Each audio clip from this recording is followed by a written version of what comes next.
Tonight we walk into the dust of ancient Sumer, where 9 warnings sleep inside broken clay. In 1889, excavators working through the mounds of Nippur uncovered tablets that had waited beneath the earth for thousands of years. Some later entered the collections of the University of Pennsylvania Museum, where scholars studied their wedge-shaped marks with quiet patience. The British Museum also holds Sumerian tablets that speak of kings, floods, gods, cities, and strange beginnings. Nothing about them looks dramatic at first. They are small or brown, chipped and tired, yet they carry voices from the first great cities humanity ever built. You are not entering a fantasy, you are entering a room of evidence. So, before you get comfortable, take a moment to like the video and subscribe, but only if you genuinely enjoy what I do here. And as the night settles around you, write your location and local time in the comments. It is strangely comforting to know that someone else, somewhere under another sky, is listening too. You imagine the tablet resting in a glass case, lit by museum lamps that never sleep. Its surface is not smooth. It looks like dried river mud pressed by anxious hands. The marks are narrow and deliberate, like tiny bird tracks crossing a forgotten shore. Someone made them with a reed stylus, perhaps while heat trembled over the plain outside. That person did not know your world. They did not know electric cities, orbiting satellites, crowded roads, digital voices, or quiet bedrooms glowing blue at midnight. Yet the fears they recorded feel oddly familiar. Too much water, too much Eber, too much power gathered in one place, too many signs in the sky, too much knowledge in the wrong hands. Funny how progress keeps changing its costume. The land of Sumer lay in southern Mesopotamia, between the Tigris and Euphrates rivers. Records confirm that by the late 4th millennium before the Common Era, cities such as Uruk had become centres of writing, trade, temple wealth, and organised labour. Scholars at institutions such as Oxford and Yale have long treated Sumer not as a legend, but as one of the earliest urban experiments in human history. Its people built with mud brick, counted grain, measured fields, prayed to terrifying powers, and tried to make order from a landscape that never fully obeyed. You stand there now in your mind. The air is warm and dry. The river smells of mud, reeds, fish, and slow decay. Donkeys complain somewhere beyond a wall. Sandals slap against packed earth. A woman carries barley into a woven basket. A scribe sits near the temple courtyard, his hand stained with clay, his thoughts trapped between memory and measurement. Above him rises the temple platform, broad and pale beneath the sun. It is not merely a place of worship, it is a storehouse, a counting house, a centre of command. The god is said to own the fields, the priests speak for the god, the workers bend their backs under the god's account. A simple system, really, comforting unless you are the worker. And in this world, prophecy does not arrive like thunder. It comes as pattern, a flood story repeated across generations, a king list claiming impossible ages, a lament over a ruined city, a warning hidden in myth, where gods argue and humans suffer the consequences. The word prophecy must be handled carefully here. You are not being asked to believe that a Sumerian scribe predicted your phone, your office calendar, or your rising rent. That would be lazy magic, and lazy magic is rarely interesting. Instead, you're invited to notice something quieter. Ancient people preserved fears so deep that they returned again and again, herring new faces across time. Perhaps that is more unsettling. One tablet describes kings who ruled before a great flood, their reigns stretching across impossible spans of time. Another tradition tells of divine beings shaping human life from clay and burden. City laments describe streets emptied, temples abandoned, and people crying out as order collapses. These are not modern projections in a neat numbered list. They are fragments. They are ruins of thought. They are pieces of a larger human anxiety. And yet, when you place them beside the modern world, something begins to stir. The first warning concerns water. The second concerns the sky. The third concerns ruined soil.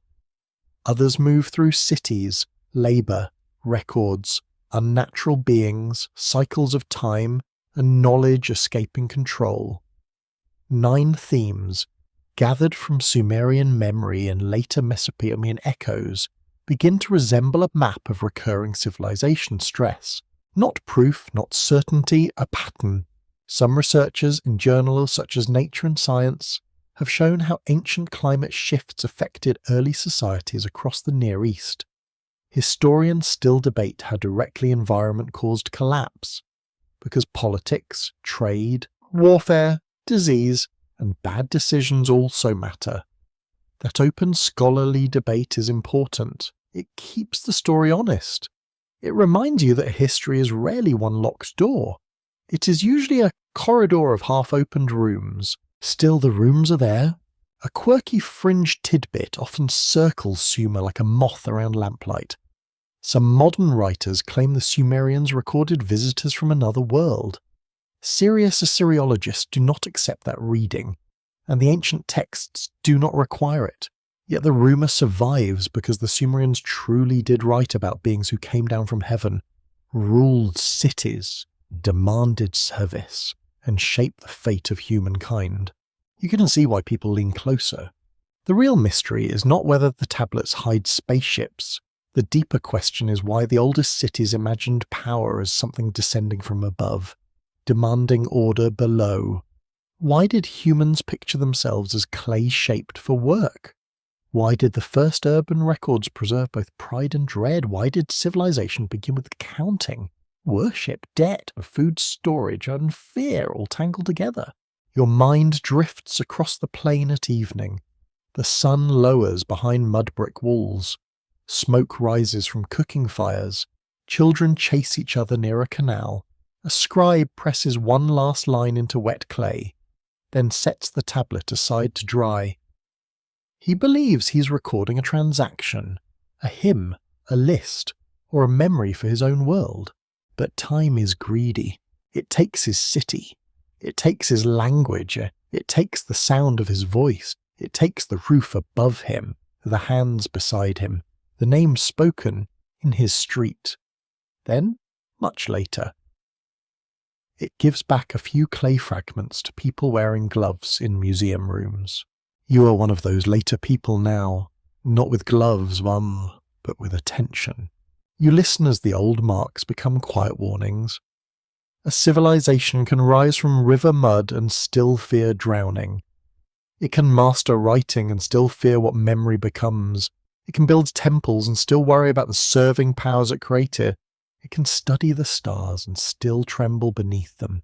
There is a softness in that thought, but not much comfort.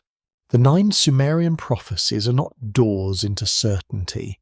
They are lamps placed along a very old path. Each lamp shows a little dust, a little clay, a little human worry. As you follow them, you may begin to feel that the ancient world is not behind you at all. It is beneath you, under the floor, patient and unforgotten. And somewhere in that buried Salem, the first tablet waits. Your mind drifts toward the plain before sunrise, when Sumer is still more shadow than city. The sky is a dim bowl of ash. The reeds along the canal stand black and motionless, as if the night has pinned them there, somewhere. A bird crees once, then stops. In the distance, the first workers move toward the fields with sleepy steps, carrying baskets, ropes, tools, and the ordinary patience of people who know the day will be long. The city waits ahead of them. Its walls rise from the earth in the same colour as the earth, because nearly everything here is made from mud. Mud bricks form houses, courtyards, shrines, ovens, drains, platforms, and are the great stepped terraces where divine households look over human streets. It is an astonishing thing, really. A civilization built from river silt, dried sunlight and administrative anxiety. very glamorous in its own damp way. Records confirm that Sumerian city life grew from older village cultures in southern Mesopotamia, where irrigation agriculture helped support larger populations. Archaeologists from major universities, including teams connected with the University of Chicago and the University of Pennsylvania, have studied settlement patterns showing how small communities gradually became dense urban centres. This was no sudden miracle. It was a slow gathering of grain, labour, water, cattle, belief, and command. You can almost hear the gathering. Clay jars knock together near a doorway. A child coughs in the morning chill. A baker scrapes ash from an oven. A man leads goats through a narrow lane, annoyed by every goat equally. The smell of wet earth mixes with smoke, milk, old straw, and the faint sharpness of river water. Nothing here feels like prophecy yet. It feels like work. But Sumerian memory stretches beyond work into ruin. In the old traditions, kingship descends from heaven, settles in cities, moves from city to city, and then vanishes beneath floodwater. The Sumerian king list preserves this rhythm in a strange and formal way. First come cities before the flood, then the flood sweeps over everything. Then kingship descends again, as if the world is reset by a hand too large to see. You stand before that idea quietly. A world can end and administration resumes. The ancient scribes did not describe history exactly as modern historians would. They wrote with sacred structure, political purpose, and mythic memory. Yet their list carries a haunting pattern. Civilization appears, civilization flourishes, civilization is judged, broken, submerged, or forgotten. Then another city receives power, and human beings begin again. The first hidden timeline begins here, not with machines or stars, but with repetition. Long before recorded history, rivers rose and fell across the plains. Floods were both blessing and terror. A flood could renew some soil, refill canals, and bring life back to exhausted fields. It could also erase walls, drown animals, rot grain, scatter families, and turn careful human plans into brown silence. For people living in mud brick cities, water was not symbolic. Water had teeth. You feel it beneath your feet. The ground is flat, almost too flat, and that the horizon gives little warning. A distant storm in the north can become a swollen river here. The canal banks can soften. The fields can glitter with unwanted water. The streets can become channels. Bricks can melt back toward the mud from which they came, as if the city itself is remembering its first body. Nature has a rude sense of humour. The famous Mesopotamian flood tradition appears in several forms, including the later Akkadian story of Atrehesis and the flood account woven into the Epic of Gilgamesh. These are not purely Sumerian in every surviving version, but they preserve older Mesopotamian themes. Scholars at Oxford and other research centres continue to examine how oral traditions, scribal schools, and political theology shape these narratives. One open scholarly debate asks whether such flood stories preserve distant memories of regional disasters, symbolic reflections or divine order, or both. That question remains beautifully unresolved. The flood in these stories is not merely weather. It is the undoing of a world that has grown too loud, too crowded, or too troublesome for the gods. Human beings multiply, their noise rises, divine beings complain. A decision is made somewhere above ordinary life, and the waters are released.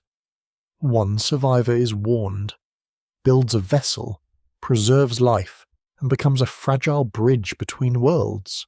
You may notice how modern this feels.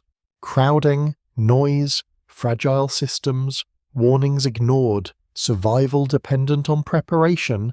The old story is wrapped in gods, but its bones are social and environmental. City believes its canals, walls, granaries, and rituals can control reality. Then reality arrives without asking for permission. The second layer of the hidden timeline lies in the cities named before the flood: Eridu, Bad Tibira, Larak, Sippar, Shurapak. These names feel like stones dropped into deep water. Some correspond to real places known from archaeology, while others are harder to pin with certainty. Eridu, often treated in Mesopotamian tradition as an especially ancient sacred city, contained deep occupational levels and temples rebuilt again and again across centuries, layer upon layer. That is how ancient truth often survives, not as one clean statement, but as repetition in architecture. A shrine is built, repaired, levelled, enlarged, covered, and built upon again. Generations kneel on floors laid over older floors. Priests recite words they only partly understand. Children play near walls whose foundations belong to people already ancient in their own day. For a moment, it feels as though time is vertical. You are not walking across history. You are standing on it. A quirky fringe tidbit attaches itself to Eridu because later imagination often called it the first city, the place where divine wisdom emerged from the deep. Some modern fringe writers turn that sacred depth into a lost technological centre, almost like a drowned archive of impossible knowledge. The evidence does not prove such a thing, yet the image remains powerful because Eridu really was associated with ancient wisdom, watery origins, and divine order rising from the abyss. So the sensible explanation is already strange enough. To live in Sumer is to live between dryness and drowning. The sun bakes the plain until cracks open in the soil. Then the rivers swell, and the same land becomes shining and unstable. Every harvest depends on balance. Too little water brings hunger. Too much water brings ruin. The city survives by measuring, digging, storing aside, and praying, especially praying. You watch men clearing silt from a canal. Their backs shine with sweat. Their hands are rough from reeds and mud. Nearby, a supervisor marks quantities on a tablet. The work is ordinary, but the meaning is vast. Without canals, fields fail. Without fields, temples lose offerings. Without offerings, the gods grow distant. Without gods, order trembles. At least that is how the city understands itself. This is where the ancient records begin to feel less like dead mythology and more like an early theory of civilization. Sumerian life depends on systems that must never stop. Water must move. Grain must be counted. Labour must be organised. Walls must be repaired. Rituals must be performed. Power must pass from one city to another when the old centre weakens. The flood is not only a disaster, it is a reset of authority. Perhaps that is why the old list says kingship descends again after the waters. The story is not content with destruction. It wants succession. It wants the world to be broken, then ordered, then broken again. It suggests that civilization may not be a straight road upward, despite what our shiny devices like to imply. It may be a cycle, a wheel turning through mud, memory, and loss. You breathe in the smell of the canal. It is thick, green, and ancient. Mosquitoes rise from the reeds. The city begins to brighten under the sun. Temple Anger's voice travels faintly through the morning, thin and steady. Somewhere inside a house, someone grinds grain with the slow, circular motion of survival. The hidden timeline does not announce itself loudly. It appears in lists of kings, in flood stories, in ruined settlement layers, in sacred cities built upon older sacred cities. It appears in the uneasy suggestion that humanity has always known its achievements could vanish quickly, not because people were foolish, although they often were, not because gods were cruel, although stories sometimes say so, but because civilization is an agreement with forces it cannot fully command. Water remembers this. Mud remembers this, and the first cities before the flood remain in the mind like lamps seen beneath a dark river, blurred by silt, trembling, not entirely gone. For a moment, it feels as though the clay tablet is not a record, but a door. You lean closer, and the names begin to gather in the dimness. Alulim, Alalgar, Enmenluana, Enmengalana, Dumuzi, names from a world that does not behave politely for modern historians. Beside them stand reigns that stretch across tens of thousands of years, as if time itself once moved with a slower pulse. A king rules for 28,800 years, another rules for 36,000 years. One city holds power for ages beyond ordinary imagination.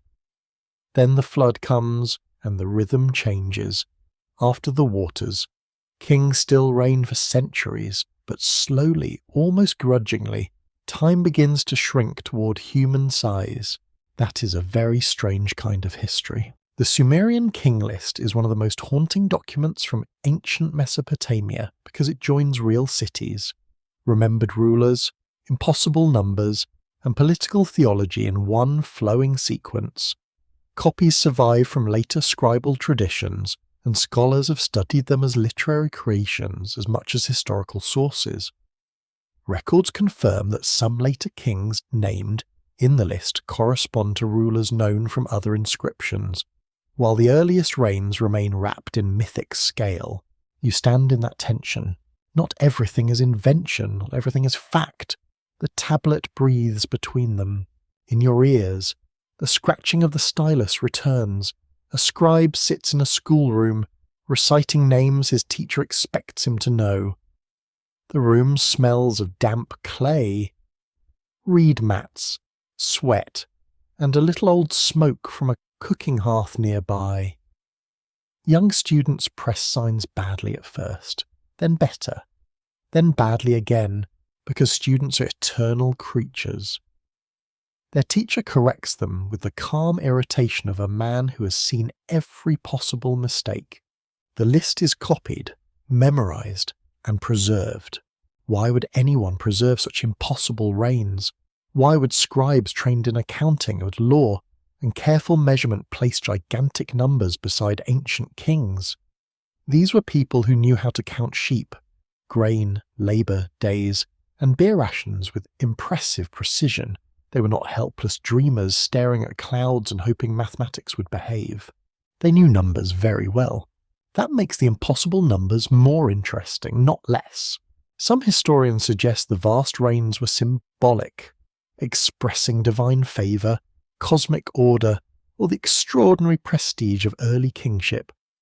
Others argue the numbers reflect mathematical patterns produced by the sexagesimal system, the base 60 structure used in Mesopotamian calculation. A lively scholarly debate continues over whether these reigns preserve distorted memories of dynasties, legendary ancestors, astronomical symbolism, or political claims dressed as sacred antiquity. The answer remains partly hidden. You can imagine a city trying to explain why power belongs where it belongs. Kingship descends from heaven. The list says in effect, and therefore rule, is not merely human force, it is cosmic placement. Each city receives authority, holds it for a time, then loses it. In that pattern, the king is not just a man with guards, sandals, and a complicated palace staff, as he is a hinge between heaven and earth. A heavy job, obviously. Terrible benefits. The impossible reigns create a hidden timeline unlike ordinary chronology. They suggest an age before familiar history, when kings were closer to divine beings, or when memory stretched itself to cover a darkness it could not clearly see, long before recorded history becomes detailed. The list offers a vast prelude. It is not comfortable with blankness. It fills the unknown with enormous reigns and ancient cities. You may feel the human need beneath it. No civilization likes to admit it began in confusion. Cities prefer origin stories. Families do too. Nations certainly do. They want founders, first kings, sacred grants, ancestral rites, and some impressive paperwork if possible. The Sumerian king list offers all of this in clay, but with numbers so vast that the paperwork begins to glow with myth. The tablet says power is older than memory. It says authority passed through places now half lost in ruin. It says the first rulers belonged to a time unlike yours. A mainstream historical fact, samantum, helps anchor the dream. Early Mesopotamian kingship was tied closely to city identity, temple patronage, warfare, and control of irrigation and labour. Archaeologists and historians at universities such as Stanford and Yale have emphasised that early states did not emerge from one simple cause. They grew from overlapping pressures, including food production, social hierarchy, storage, conflict, ritual, and administration. In other words, kingship was practical before it became majestic. Someone had to organise canal repair. Someone had to manage disputes over fields. Someone had to lead defence when a neighbouring city became ambitious, which ancient cities did with dependable enthusiasm. Someone had to stand before the gods and claim that the harvest failure was not entirely his fault. Kingship offered order, or at least the appearance of order. The king stood in festivals, inscriptions, offerings, buildings, projects, and battle stories as the one who held the city together. Yet the king list reveals something colder. No city keeps kingship forever. Eridu receives it, then Bad Tibira, then Larak, then Sippar, then Shurapak, later. Power moves again and again through other cities. Authority is temporary, even when wrapped in heaven. That may be the prophecy hidden inside the impossible reigns. Power always imagines itself amendment. Clay remembers otherwise. A quirky fringe tidbit often appears around these vast numbers. Some modern enthusiasts claim the long reigns prove that Sumerian kings were not fully human, but visitors, hybrids, or beings with lifespans far beyond ours. Serious scholars do not need that conclusion. Still, the fringe idea survives because the list itself feels almost designed to invite speculation. A reign of 36,000 years does not politely stay inside normal history. It wanders into the dark, yet there is a quieter possibility. Perhaps these numbers express not biology, but distance. When memory reaches so far back that real names blur, it inflates the past. Ancestors become giants, founders become demigods, old chiefs become world rulers. A remembered age becomes golden, terrible, and impossibly long. You have seen this in smaller ways. Every family has someone who describes the past as better, harder, stranger, cleaner, more dangerous, and somehow involving superior vegetables. Memory stretches, pride stretches, fear stretches. The Sumerian scribes stretched kingship across cosmic time, and in doing so they revealed how civilization thinks about its own beginnings. It begins enormous. Your mind moves through a palace courtyard at dusk. The walls are painted with faded colour. Servants carry oil lamps. A messenger waits with dust on his legs. A cupbearer stands near a doorway, pretending not to hear anything important. Somewhere beyond the inner rooms, an inscription praises the king as shepherd of the people. That image matters. The king as shepherd sounds gentle, almost pastoral, until you remember what shepherds do. They guide, count, breed, protect, sell, sacrifice, and sometimes eat the flock. And the metaphor carries comfort and control in the same hand. Ancient people understood this better than anyone. They lived close to animals, fields, and power. They knew tenderness and use could share a doorway. The impossible kings become part of that system. They are larger than life because authority wants to be larger than life. Their reigns dwarf ordinary generations because power wants subjects to feel small beneath it. Their names march across the tablet because sequence itself creates legitimacy. If kingship has always moved by divine pattern, then the current ruler stands inside a sacred chain rather than on a pile of very human decisions. Convenient, yes, also effective. But the list betrays its own warning. Every immense rain ends. Every city loses the gift. Every proud centre becomes a name recited by someone else. The hidden timeline is not just about ancient greatness, it is about transfer, decay, replacement, and the strange mercy of impermanence. You feel the tablet cooling beneath museum glass. Those impossible numbers no longer ask to be blethmed in a simple way. They ask to be understood as signals. They tell you that early civilization imagined deep ages before itself, cycles of rule beyond normal memory, and a structure in which human kings borrowed authority from powers above them. Perhaps the warning is very old. Perhaps it says that any ruler who claims eternity has already entered the list of things that pass away. The air grows heavy, and the river seems to breathe under the moon. You stand near the edge of a canal where the water moves with a slow black shine. Reeds bend together in the faint wind, frogs call from the shallows. The mud grips your sandals softly, as if the earth does not want to let anything leave. Across the plain, low houses sleep beneath roofs of reed and packed clay. Nothing appears dangerous yet. That is often how water begins. The first warning of Sumer is not a single sentence carved neatly for your convenience. Ancient people were rarely so tidy, which is honestly inconsiderate of them. It appears instead as a cluster of memories, flood stories, city lists, divine decisions, and the terror of a world returned to mud. The warning says that human order can be erased by the same force that nourishes it. Water feeds the city. Water also takes it apart. In Mesopotamian tradition, flood is more than an accident. It becomes a judgment, a cleansing, a cosmic interruption. The gods decide that the human world has grown too noisy, too numerous, or too difficult to manage. Then water rises, not as rain alone, but as a total unmaking. The fields vanish first, then roads, then walls, then names. You listen, and the old story changes shape. A man is warned, a vessel is prepared, animals and precious forms of life are preserved. The storm breaks.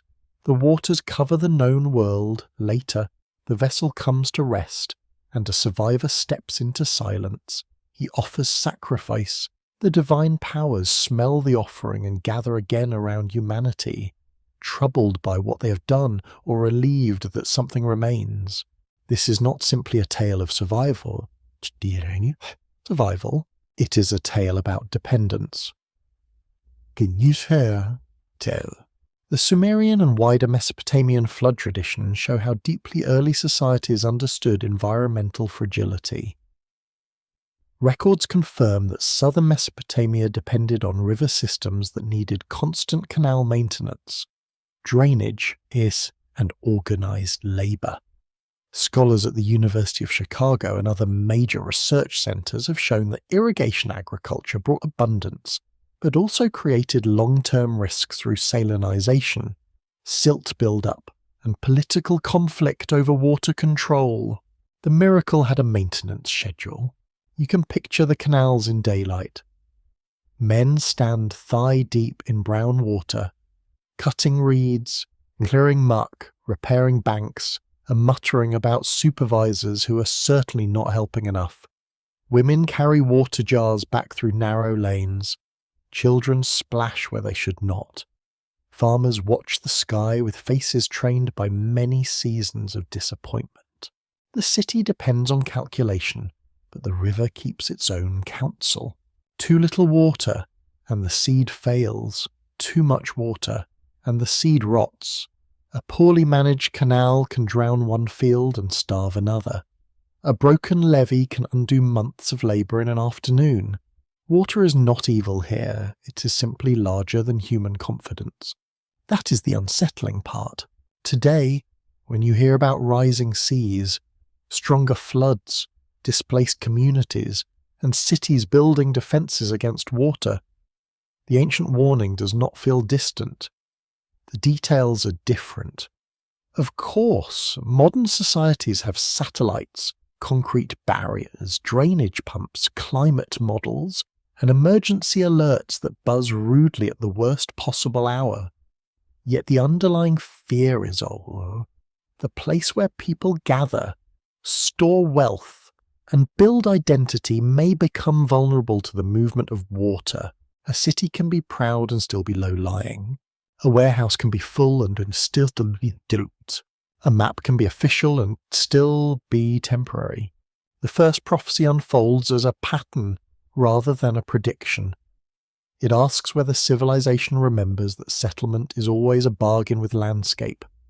Sumerian cities rose in a flat alluvial plain shaped by rivers, marshes, seasonal shifts, and human intervention. Their people transformed the land with canals, fields, and levees, but transformation never meant mastery. Nature notices arrogance very quietly. An open scholarly debate surrounds the relationship between ancient flood narratives and actual flood events. Some researchers suggest that stories may preserve memories of severe local floods in Mesopotamia. Others argue that the flood is primarily theological and literary, shaped by a scribal tradition more than by one remembered disaster. A careful reading allows both possibilities to remain near each other, like two lamps in a dark room. Myth may remember weather. Myth may also remember for fear. You are drawn into the night scene again. The canal glimmers, a dog barks twice, then goes silent. Somewhere in the city, a sleeping family lies on woven mats beside stored grain. Their roof is simple, their walls are vulnerable, their hopes are wrapped in small jars, baskets, tools, animals, with the sleeping warmth of children nearby. Now imagine rain beginning far away. Not here at first. That is what makes it worse. The danger gathers beyond sight, in uplands and river courses outside ordinary perception. By the time the water reaches the city, it has already become a decision made elsewhere. People wake to shouting, feet strike the ground, doors open, animals panic, clay walls darken and soften. The city listens to itself dissolving. This is why the flood story carries such power. It takes ordinary material vulnerability and turns it into cosmic drama. Mud brick is practical in a dry land, but under relentless water it returns to mud. Fields are generous, but under deep water they disappear. Granaries protect food, but floodwater brings rot, insects, and stench. The human world is revealed as temporary arrangement. Very impressive arrangement, still temporary. A quirky fringe tidbit follows the flood tradition through modern imagination. Some writers connect Sumerian flood stories to lost continents, hidden survivor schools, or secret priestly lineages carrying knowledge from a drowned world. Evidence does not support such elaborate chains. Yet the attraction is understandable because flood myths across cultures often feature preservation of wisdom, survival of chosen figures, and the restart of human order after catastrophe. People like to believe something important was saved. Maybe that hope is itself ancient. The Sumerian warning is not only about destruction, it is also about what is carried through destruction: seeds, animals, rituals, names, measurements, stories. The survivor figure matters because he holds continuity inside collapse. He is not powerful enough to stop the water. He's only prepared enough to endure it. That distinction is quiet and severe. Modern life often worships prevention.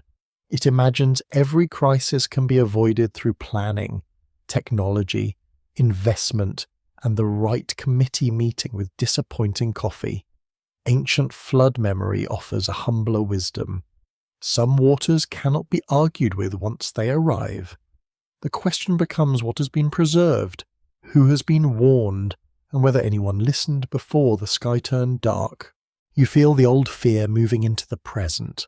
Coastal cities glitter at night beside restless seas. River deltas feed millions while sinking under their own weight. Storm drains fill, maps are redrawn.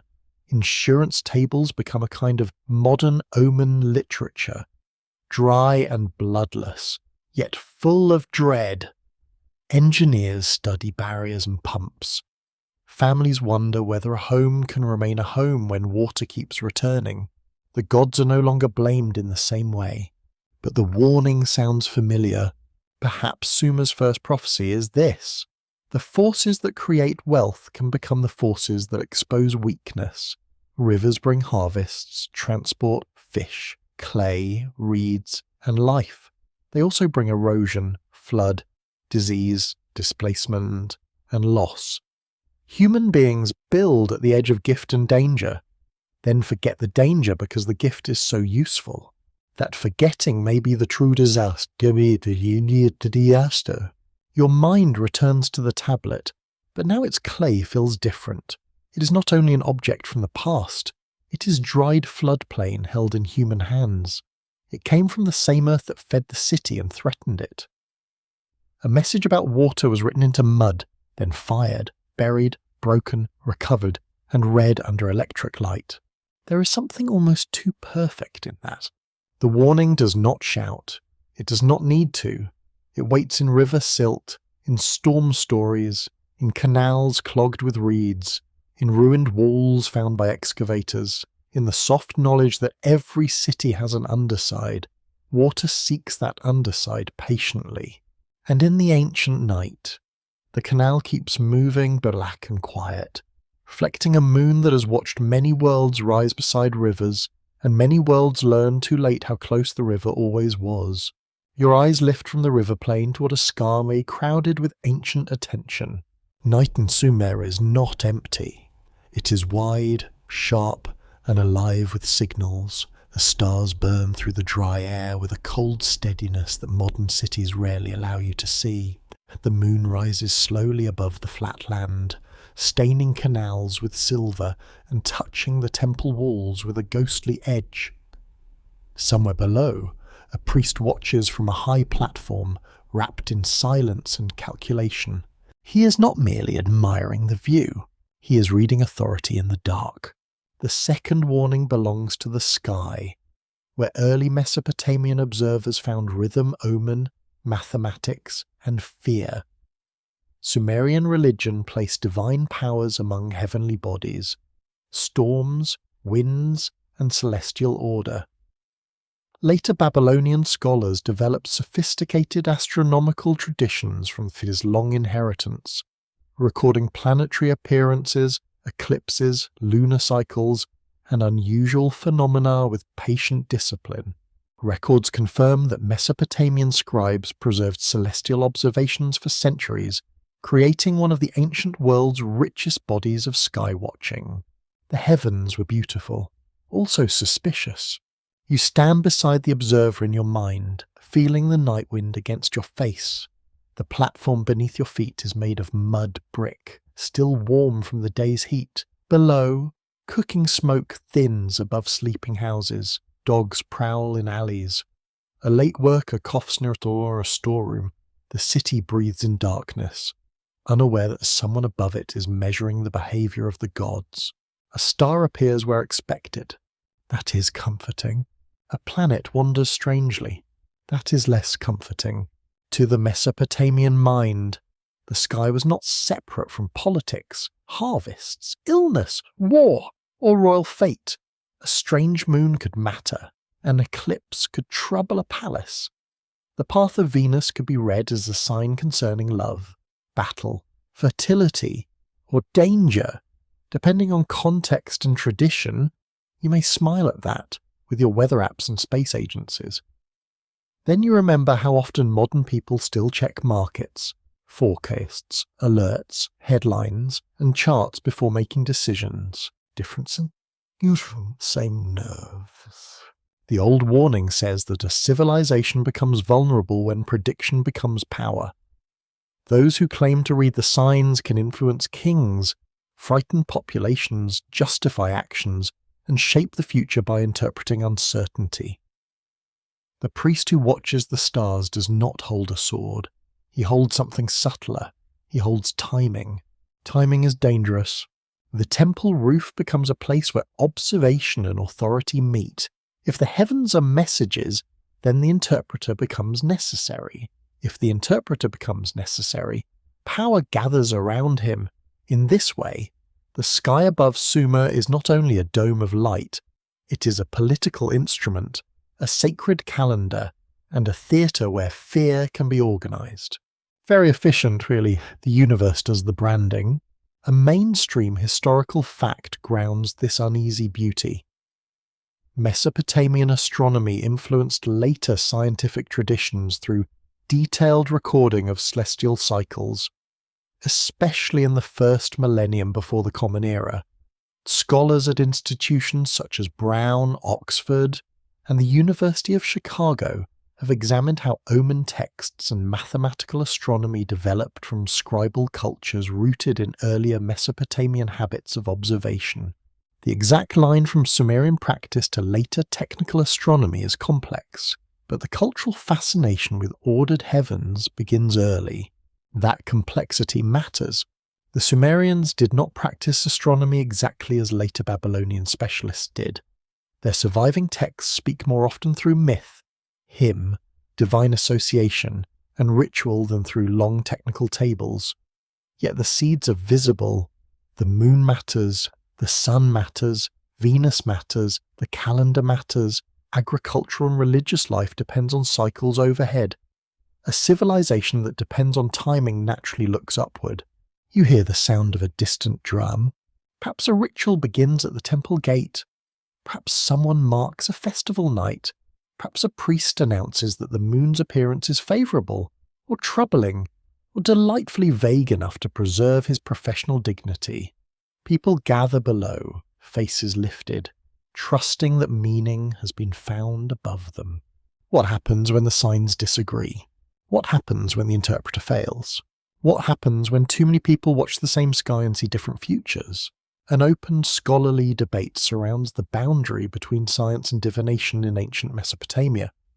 Some historians emphasize careful empirical observation, noting that repeated records help scholars recognize celestial patterns. Others stress that these observations were embedded in omen logic, royal decision-making, and theology. The debate remains alive because the ancient evidence refuses modern categories. It is not simply science. It is not merely superstition. It is something older, stranger, and deeply human. You can feel that older thing in yourself.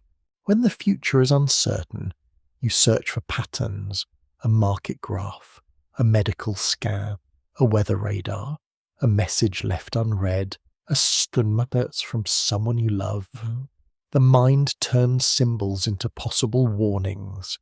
It cannot help itself. Pattern seeking is survival dressed as thought.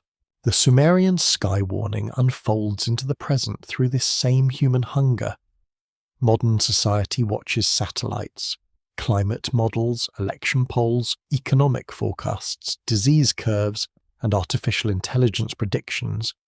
We have replaced temple platforms with screens. We have replaced omen priests with analysts, modelers, consultants, and confident people on panels. Some are brilliant, some are useful, some should probably be asked to sit quietly near a houseplant. Yet the structure is familiar. A sign appears, an expert interprets it, a population reacts, a ruler decides, a system shifts. The ancient priest reads Venus and advises the king. The modern analyst reads data and advises a board, ministry, army, or market. Neither comparison should be pushed too far, but the resemblance is difficult to ignore. Prediction creates authority because fear wants a translator. That is the second prophecy. Not that the Sumerians foresaw satellites, not that they predicted telescopes, rockets, or glowing phones. The warning is deeper and more persistent. When people believe the future can be read, those who control the reading gain power over the present. A quirky fringe tidbit gives this sky warning its stranger shimmer. Some modern enthusiasts claim the Sumerians knew of planets invisible to the naked eye, or described a hidden celestial body moving through the solar system. Professional scholars reject these claims because the texts do not support them as astronomy in the modern sense. Still, the rumour persists because Mesopotamian star lore really does feel astonishingly rich. And because the human imagination dislikes a sky with no secrets left, mystery sells well, so does anxiety. You remain on the temple roof as the moon climbs higher. Its light touches the priest's face, revealing tired eyes. He has spent years learning signs, memorizing lists, copying phrases, and listening to older men explain why one eclipse means danger from the west, while another means trouble for livestock. You may laugh gently at the confidence, then you think of modern reports full of charts no ordinary person can fully judge. Trust has always needed ritual clothing. In Sumer, the heavens helped order time. Lunar months shaped festivals and offerings. Agricultural labour followed seasonal expectation. The gods were honoured in cycles that made society feel aligned with something larger than human appetite. This could be calming, could also be controlling. A calendar tells people when to gather, when to work, when to fear, when to celebrate, and when to obey. The sky becomes a schedule. The schedule becomes a structure. The structure becomes a world. Today, the sky watches differently.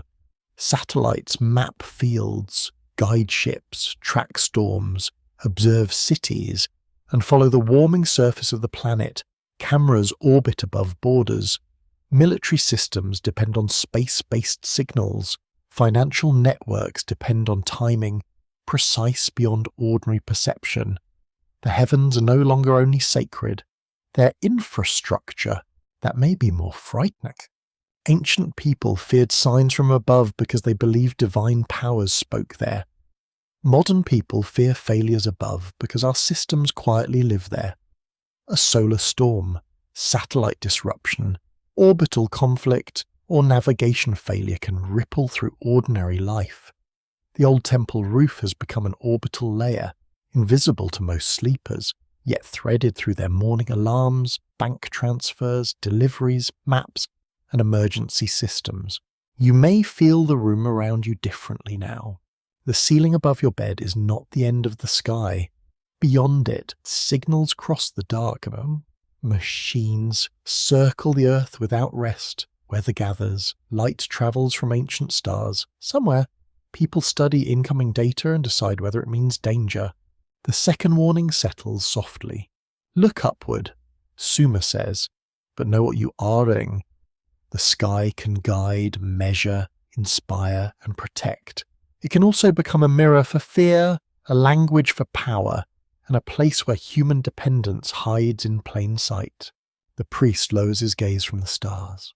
Below him, the city sleeps beside the canals, trusting that morning will arrive on time.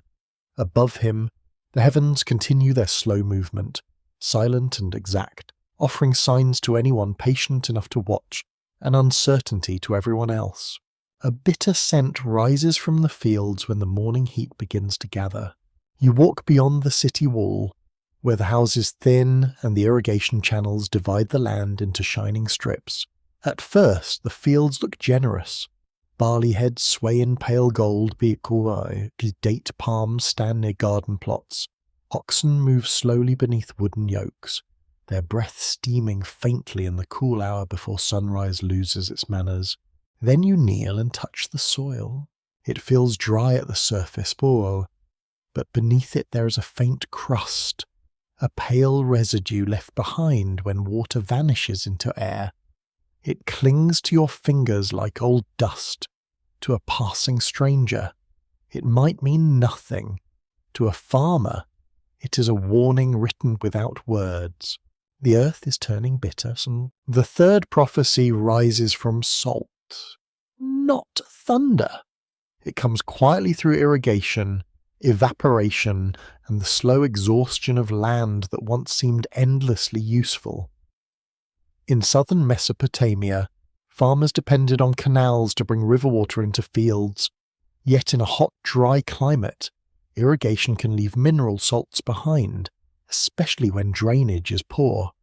Over generations, too much salt damages crops and reduces yields. It is not dramatic at first. That is what makes it dangerous. Records confirm that ancient Mesopotamian agriculture faced serious salinity problems. especially in areas where irrigation had been practiced for long periods.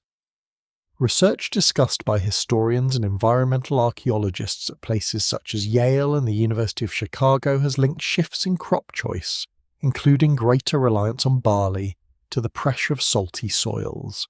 Barley tolerates salinity better than wheat, which makes the agricultural record feel almost like a diary of stress. The plants tell on the empire. You stand in a field where workers cut channels with worn tools. Their feet sink into mud. Their arms glisten. A supervisor measures water flow with the grave expression of someone pretending the situation is completely under control. Nearby, a farmer studies the field edge and says little. He has seen weak patches spread year by year. He knows the earth is not refusing him suddenly. It is growing tired. The land has a memory. Water enters the field as blessing. The sun draws it upward. Salt remains. More water comes. More salt remains. The harvest shrinks. The farmer extends the canal, digs deeper, asks for more labour, more time, more grain seed, more patience from hungry households. The system works harder because it is failing. That feels uncomfortably modern. The Sumerian warning here is not simply that crops can fail. Everyone in the ancient world knew that too well. The deeper warning is that the very method used to create abundance can become the method of decline. Irrigation turns dry plain into productive land. It supports cities, temples, scribes, armies, festivals, and those charming administrative tablets nobody asked for but everyone apparently needed. Then, if the balance is lost, irrigation helps poison the soil it was meant to save. A gift becomes a debt. A solution becomes a trap. You can hear insects moving among the stalks. The sun climbs. Dust begins to lift from the path.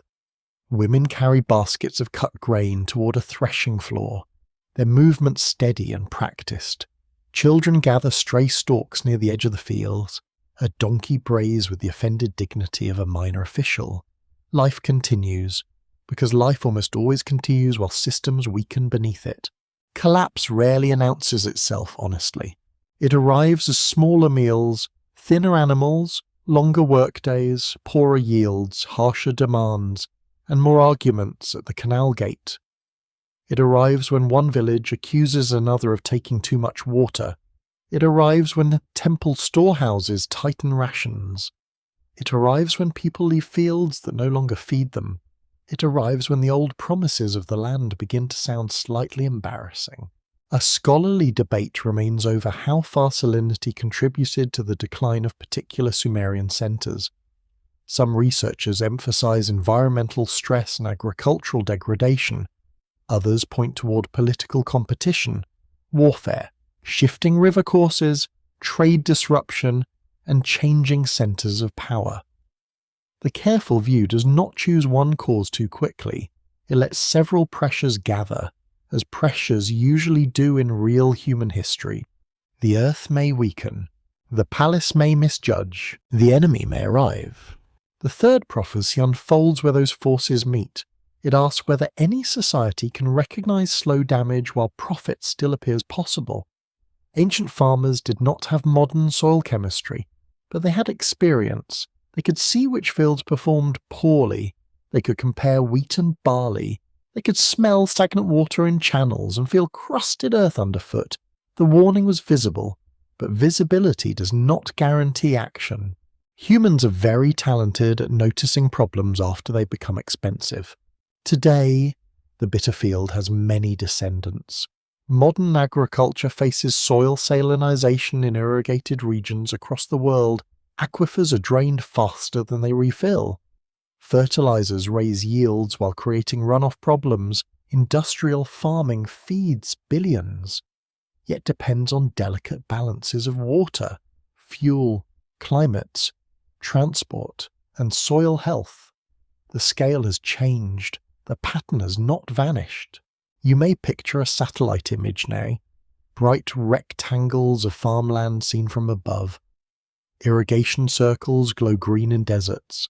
Rivers are diverted. Reservoirs shrink. Machines cross fields with mechanical precision. A farmer checks a moisture sensor instead of leaning down to taste the soil. The technology is extraordinary, and some of it is genuinely wise.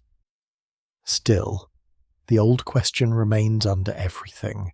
What does abundance cost the ground? The Sumerian field answers slowly. A quirky fringe tidbit clings to this warning through legends of cursed lands. Some modern storytellers imagine Sumerian soil decline as punishment from angry gods or evidence of forgotten wars that scorched the plain. There is no need to reach for hidden weapons.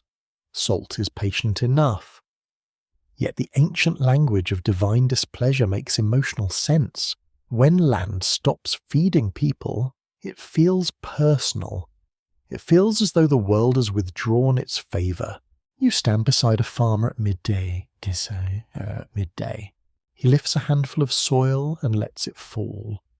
His face is unreadable. He may not speak of salinity in any modern way, but he knows the field has changed. He has given it water, labour, seed, prayer, and animal dung. In return, it gives less. No prophecy could feel colder than that exchange. The temple still needs grain. The city still needs bread. The workers still need rations. So the pressure moves downward. Officials demand deliveries. Families stretch stores. Canal crews are called more often. Fields farther away are brought into use. Labour expands like a net thrown over tired bodies. A problem in the soil becomes a problem in society because grain is not merely food, it is wages, ritual, tax, trade, and political stability. In Sumer, barley could become beer, ration, offering, and measurement. It moved through hands as nourishment and account. A harvest was not just a harvest. It was the visible proof that the cosmic, political, and agricultural order still functioned. When fields turned bitter, the whole structure tasted it. Perhaps that is the hidden message. Civilization rests on surfaces it rarely honours. Topsoil, canal banks, river silt, seedbeds, quiet microbes, the patience of animals, the seasonal knowledge of people whose names never enter king lists. Grand buildings rise because small roots hold. Temples shine because farmers endure heat. Scribes write because someone harvests enough barley to feed them while they complain about handwriting. A little gentle sarcasm seems fair. The prophecy of bitter fields warns against forgetting the base of the pyramid. It asks you to look beneath towers, markets, screens, and ceremonies. It asks where the food comes from, where the water goes, what remains after growth has passed over the land. It suggests that decline may begin not in a battle, but in a field that looks almost normal. Evening returns. The light softens across the barley. Smoke from the city drifts low, blue and thin. A canal reflects the first pale star. Workers walk home with dust on their legs and salt in the cracks of their hands. Behind them, the fields settle into silence. Still beautiful, still necessary, and already carrying the warning that too much taking can make the earth answer in bitterness. Your path turns back toward the city, where the gates open like a mouth in the morning light. The walls are thick, sun-dried, and patched in many places. Their surfaces hold fingerprints, read impressions, and old repairs buried beneath newer repairs. Guards stand near the entrance, sleepy but watchful. Merchants wait with donkeys loaded in baskets. Farmers bring produce. Labourers pass inward with tools over their shoulders. And every person seems to carry something. Owe something, fear something, or all three at once. The city is awake. It is also hungry. The fourth warning concerns the city that devours itself. Sumerian urban life was astonishing, but astonishment is not the same as peace. Cities such as Uruk, Lagash, Nippur, and Kish gathered people. Grain, craft, trade, worship, law, conflict, and ambition into dense human machines. They created order on a scale village life could not manage. They also created new kinds of pressure. A crowd can become a miracle. A crowd can also become a stomach. Records confirm that Uruk became one of the largest urban centres of the late 4th millennium before the Common Era, with monumental architecture, administrative sealing systems, and early writing tied to economic management. Scholars from Oxford, Harvard, and the Oriental Institute at the University of Chicago have examined how early cities produced both innovation and inequality. The city was not just a bigger village, it was a different creature. You feel that creature around you. A potter turns clay beside a kiln. A brewer stirs a vat and mutters at the foam. A woman bargains for dates with the sharp confidence of someone who has never lost a market argument in her life. A scribe hurries past, clutching a tablet with the importance of a man who has discovered paperwork and intends everyone else to suffer for it.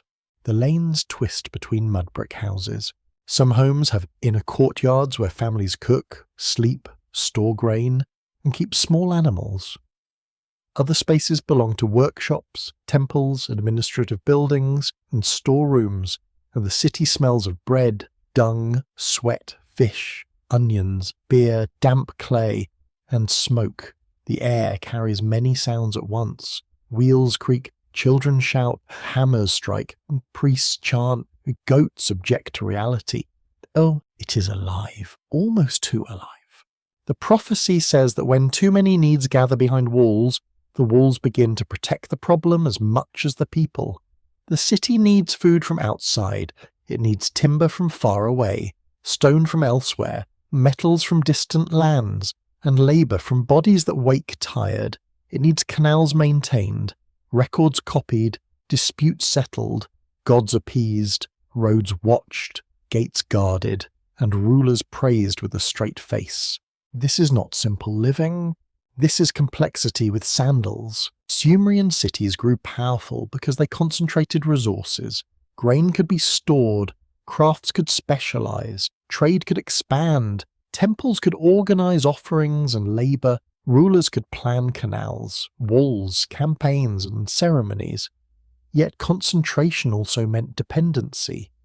If shipments failed, if harvests shrank, if disease spread, if enemies approached, if administrators grew corrupt, the city's strength could turn inward and press upon its own inhabitants. A basket too full can tear. You walk through a crowded lane at noon. Heat collects between walls and refuses to leave. A fly circles your face with ancient persistence. A man carrying bricks stumbles, and another curses because his own load is delayed. Two families argue over water drawn from a shared source. A tax collector waits near a storage area with a calm face that nobody finds comforting. The city feeds on movement. Stop the movement, and tension appears. Pieces. The Sumerian city laments preserved visions of urban collapse that are among the most moving literary works from Mesopotamia. They describe abandoned streets, ruined temples, silenced music, broken gates, and gods departing from their cities. These laments were written within later historical and theological contexts, yet their emotional power is unmistakable. They know what it means for a city to lose its rhythm. Silence becomes terrifying there. A scholarly debate continues over how to interpret these laments. Some historians read them as responses to real political disasters, especially the fall of cities and dynasties. Others emphasize their ritual and literary function, showing how grief could be shaped into sacred language. The strongest reading allows both layers to breathe. The poems mourn actual ruin, but they also teach how communities imagine ruin when order fails. The city becomes a body in pain. Its gates are wounded. Its streets are emptied. Its temple is bereaved. Its people scatter like birds startled from a field. This personification is not merely poetic decoration. It reveals how ancient people felt about urban life. The city was more than buildings. It was a living arrangement between humans, gods, ancestors, fields, canals, and stored memory. When it collapsed, a world collapsed. The fourth warning feels modern because cities now hold most of human civilization's weight. They hold power grids, hospitals, financial school districts, schools, archives, ports, markets, towers, apartments, prisons, museums, and are the deeply mysterious shops that sell only phone cases. They are marvels of coordination. They are also vulnerable to heat, flood, disease, supply chain failure, conflict, loneliness, and administrative nonsense. Some things scale beautifully. Other things scale into nightmares. The ancient city devours itself when growth outruns care. More people require more grain. More grain requires more fields. More fields require more water. More water requires more labor. More labor requires more control. More control creates resentment. Resentment invites unrest, escape, rebellion, or violence. The loop is not inevitable, but it is recognizable.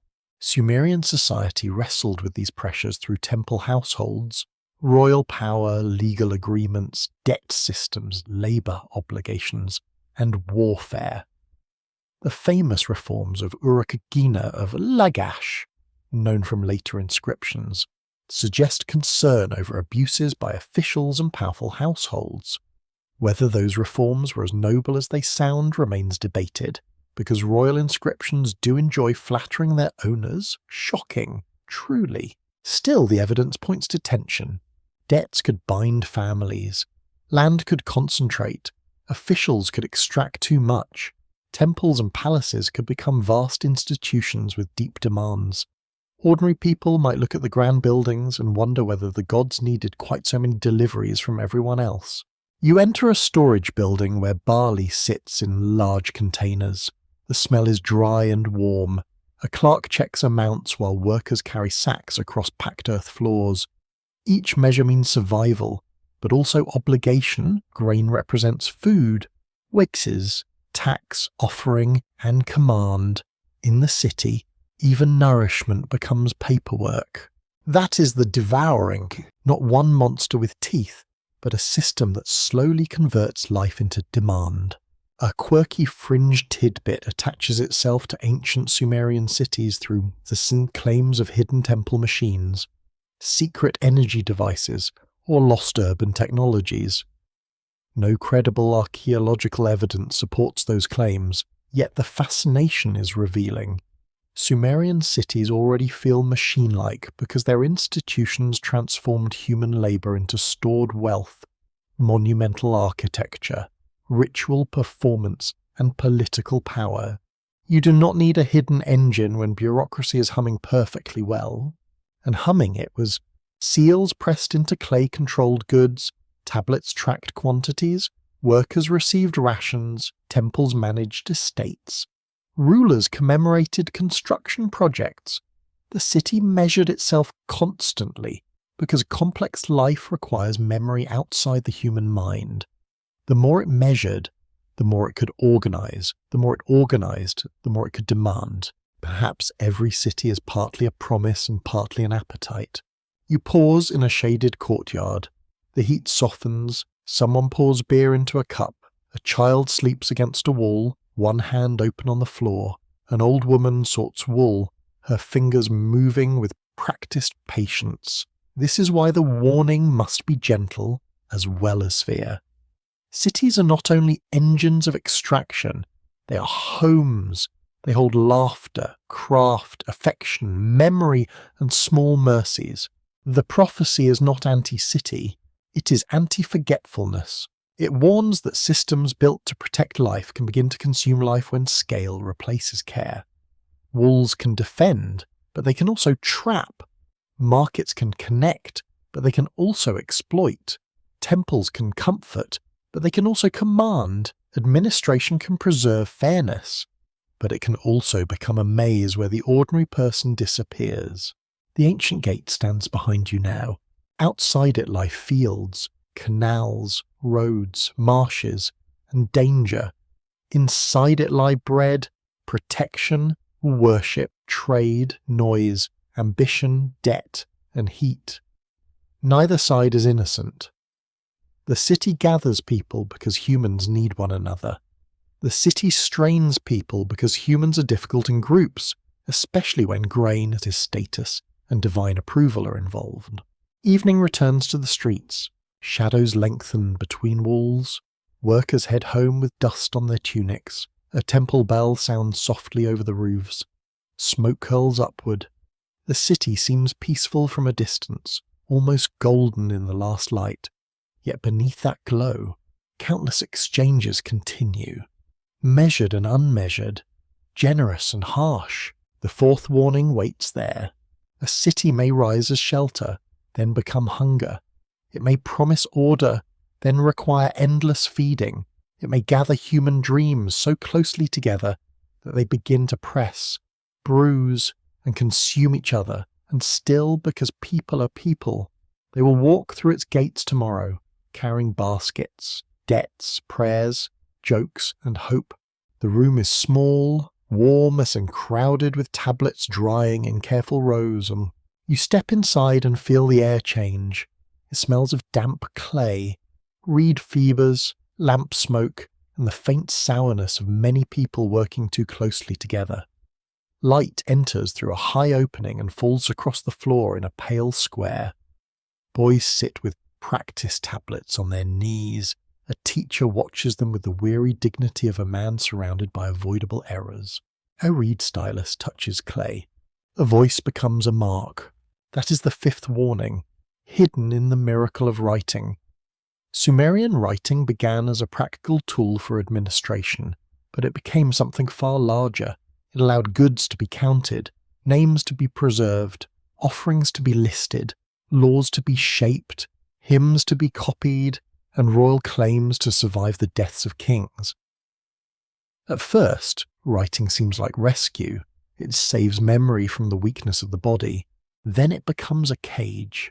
Records confirm that some of the earliest known writing developed in late 4th millennium Mesopotamia, especially at Uruk, where signs were used to record commodities, workers, and economic transactions. Researchers at the University of Pennsylvania, the University of Chicago, and Yale have studied these tablets as evidence for the rise of complex administration. Writing did not begin as poetry under moonlight. Sadly, it began with accounts. Humanity invented literature, but first it invented receipts. You watch a young scribe press signs into a tablet. His brow tightens. His fingers are stained with wet clay. Every stroke must be placed at the proper angle. Too shallow, and the sign fades. Too deep, and the tablet deforms. The teacher corrects him. Perhaps not gently, it's. The boy smooths the surface and begins again, trapping another thought where water and dust meet. The act looks humble. The consequence is enormous. Before writing, memory depends on living voices. Songs, rituals, gestures, and repetition. A story must be carried in the body. A promise must be witnessed by people who can speak of it later. A boundary must be remembered by those who walked it. Writing changes that arrangement. It creates a witness that does not sleep. Forget, grow old, take bribes as easily, or die at a convenient moment. Clay remembers. This is wonderful until it is not.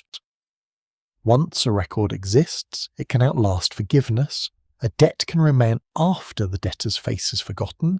A delivery failure can harden into accusation. A name can be linked to obligation, status, ownership, punishment, or labour.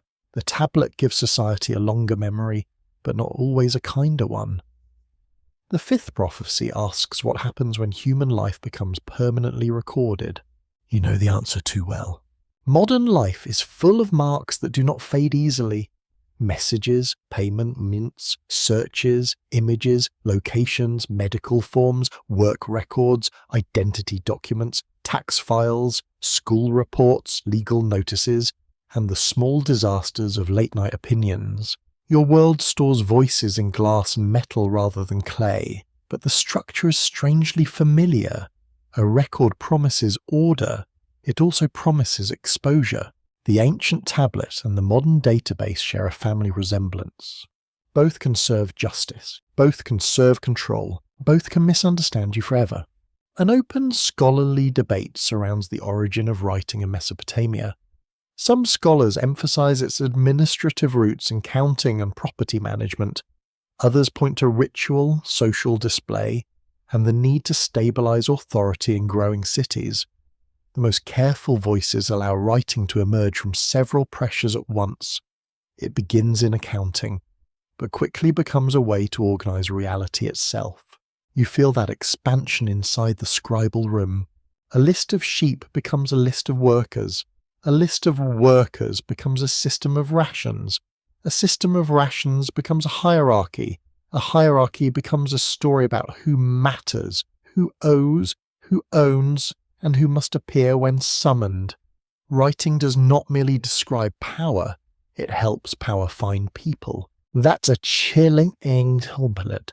A tablet lies near your foot, its edges still soft. It records grain amounts, perhaps, or beer allocations, or animals delivered to a temple household. There is nothing mystical written there. No prophecy, no demon, no glowing secret. Yet it is precisely this ordinary record that changes the world. The city can now know more than any single person knows. The institution can remember across generations. The temple gains a mind made of clay. The palace gains one too. A quirky fringe tidbit sometimes claims that Sumerian tablets preserve hidden codes, lost sciences, or messages meant for a future civilization. Most such claims collapse when they meet grammar, context, and patient translation. Still, the impulse behind them is understandable. Cuneiform looks secretive to untrained eyes. The marks resemble tiny locks. It is tempting to imagine that each tablet hides more than grain, labour, or hymns. Sometimes, though, the real secret is administration. You move deeper into the tablet room. Shelves hold drying clay. Some tablets are small enough to fit in a palm, others are larger, covered with columns of signs. Broken pieces sit in baskets, their missing corners like lost thoughts. A student whispers a sign list under his breath. Training memory to serve written memory.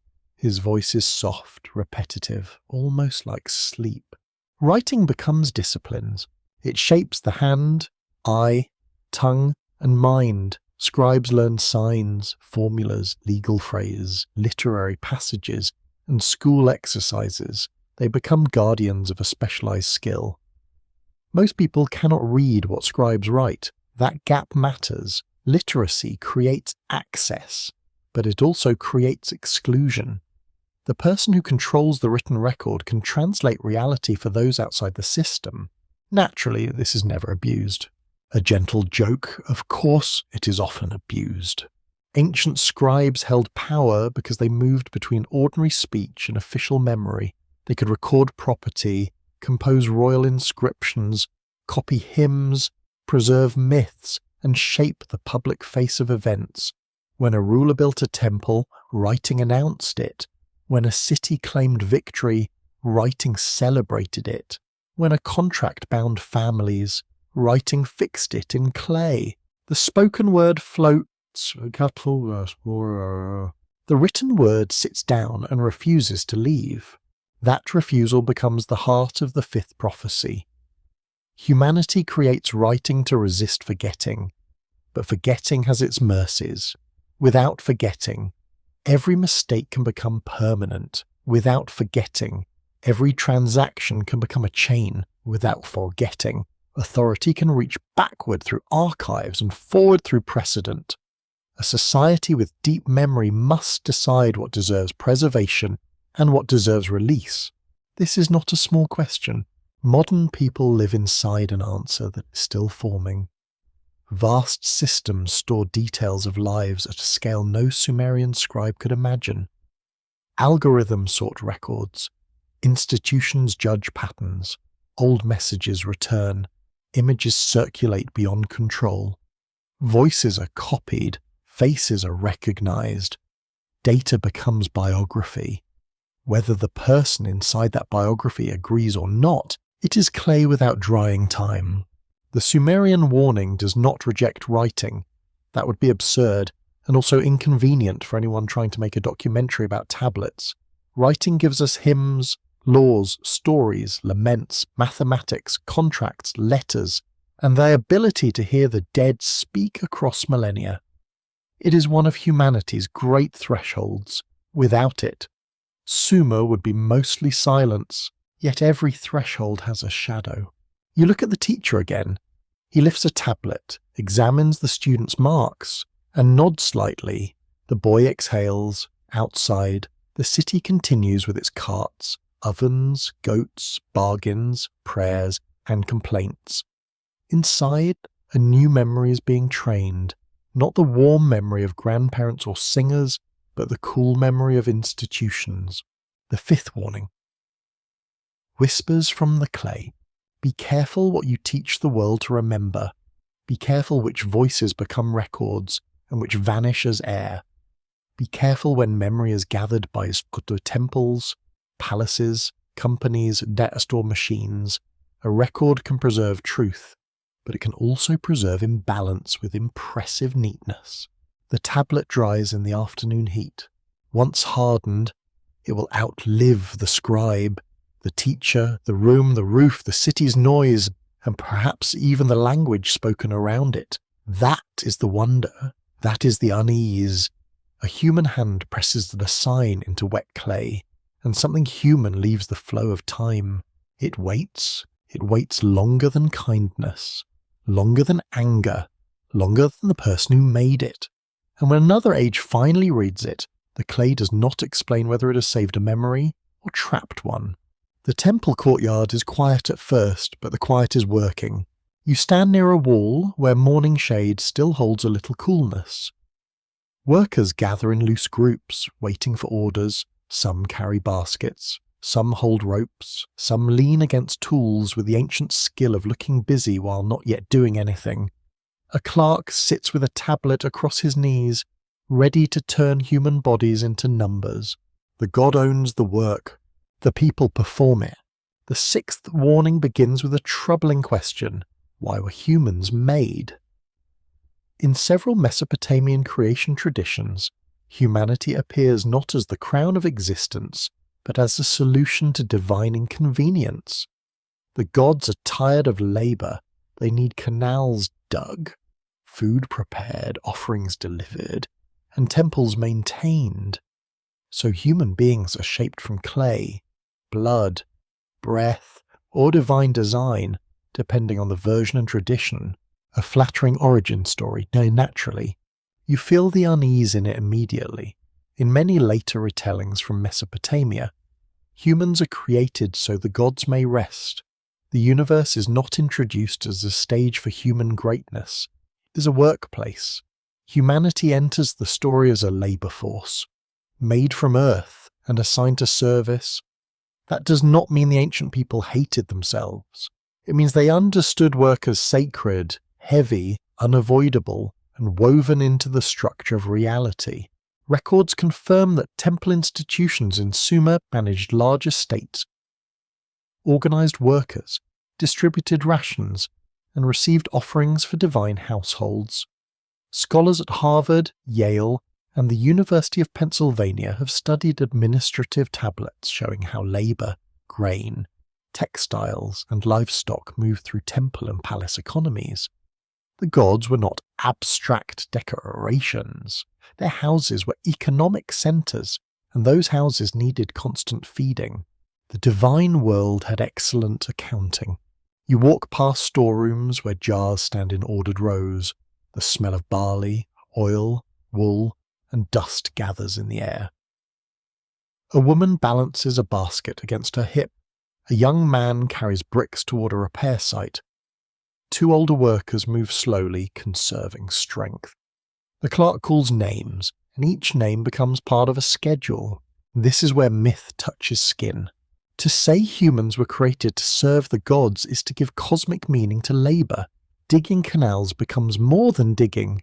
Grinding grain becomes more than grinding. Weaving cloth, brewing beer, tending animals, baking bread, carrying offerings, repairing walls, and hauling mud brick all become parts of a sacred arrangement.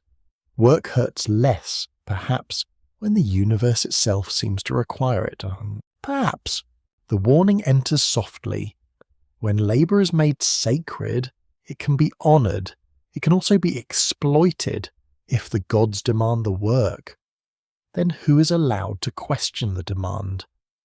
If the temple speaks for the gods, then who can refuse the temple without seeming to refuse heaven? A society can turn necessity into holiness, and holiness into obligation, and obligation into a very efficient chain. The chain may be invisible. That makes it strong, so it does something stronger. An open scholarly debate surrounds how to interpret temple economies in early Sumer. Some historians once imagined temples as overwhelmingly dominant institutions controlling most production. More recent scholarship has emphasized a more mixed landscape, with household, palaces, local elites, private activity, and temple estates all interacting. The debate matters because it asks whether Sumerian labour was controlled from a single sacred centre, or through many overlapping forms of authority. Either way, A. The worker feels the weight. The sixth prophecy does not claim that work is evil. Ancient life would not survive such nonsense for a single week. Work gives bread, shelter, craft, dignity, cooperation, and skill. Work allows a city to wake each morning and not immediately collapse into mud, hunger, and awkward excuses. The warning is not against labour itself, it is against the loss of human purpose inside endless demand. You hear the basket scrape. A line forms near the ration area. Grain is measured out, beer may be distributed as part of wages, wool workers receive supplies, field labourers receive assignments. It is all practical, even impressive. Yet each person stands within a system that can see their output more clearly than their inner life. The tablet knows quantities. It does not know back pain, grief, resentment, longing, or the private wish to sit in silence for one blessed hour. The tablet is not paid to care. Modern life hears this warning with uncomfortable clarity. Many people live inside systems that measure productivity, availability, performance, response time, output, ranking, hours, engagement, and usefulness. The gods have changed names. The temple has become office, warehouse, factory, platform, institution, or glowing screen. The offerings are reports, deliveries, attention, compliance, data, and cheerful participation in meetings that could have been messages. A little mercy for the meeting, perhaps, but only a little. The Sumerian myth of human creation as labour speaks to a deep fear that life may be valued mainly for what it produces. You are useful, therefore you are kept. You serve, therefore you belong. You fulfill the schedule, therefore the system remembers you. Stop producing, and the record grows colder. Stop serving, and the question of your worth rises like dust in heat. That is not only ancient, it is painfully current. A quirky fringe tidbit often appears around the phrase that humans were made to serve the gods.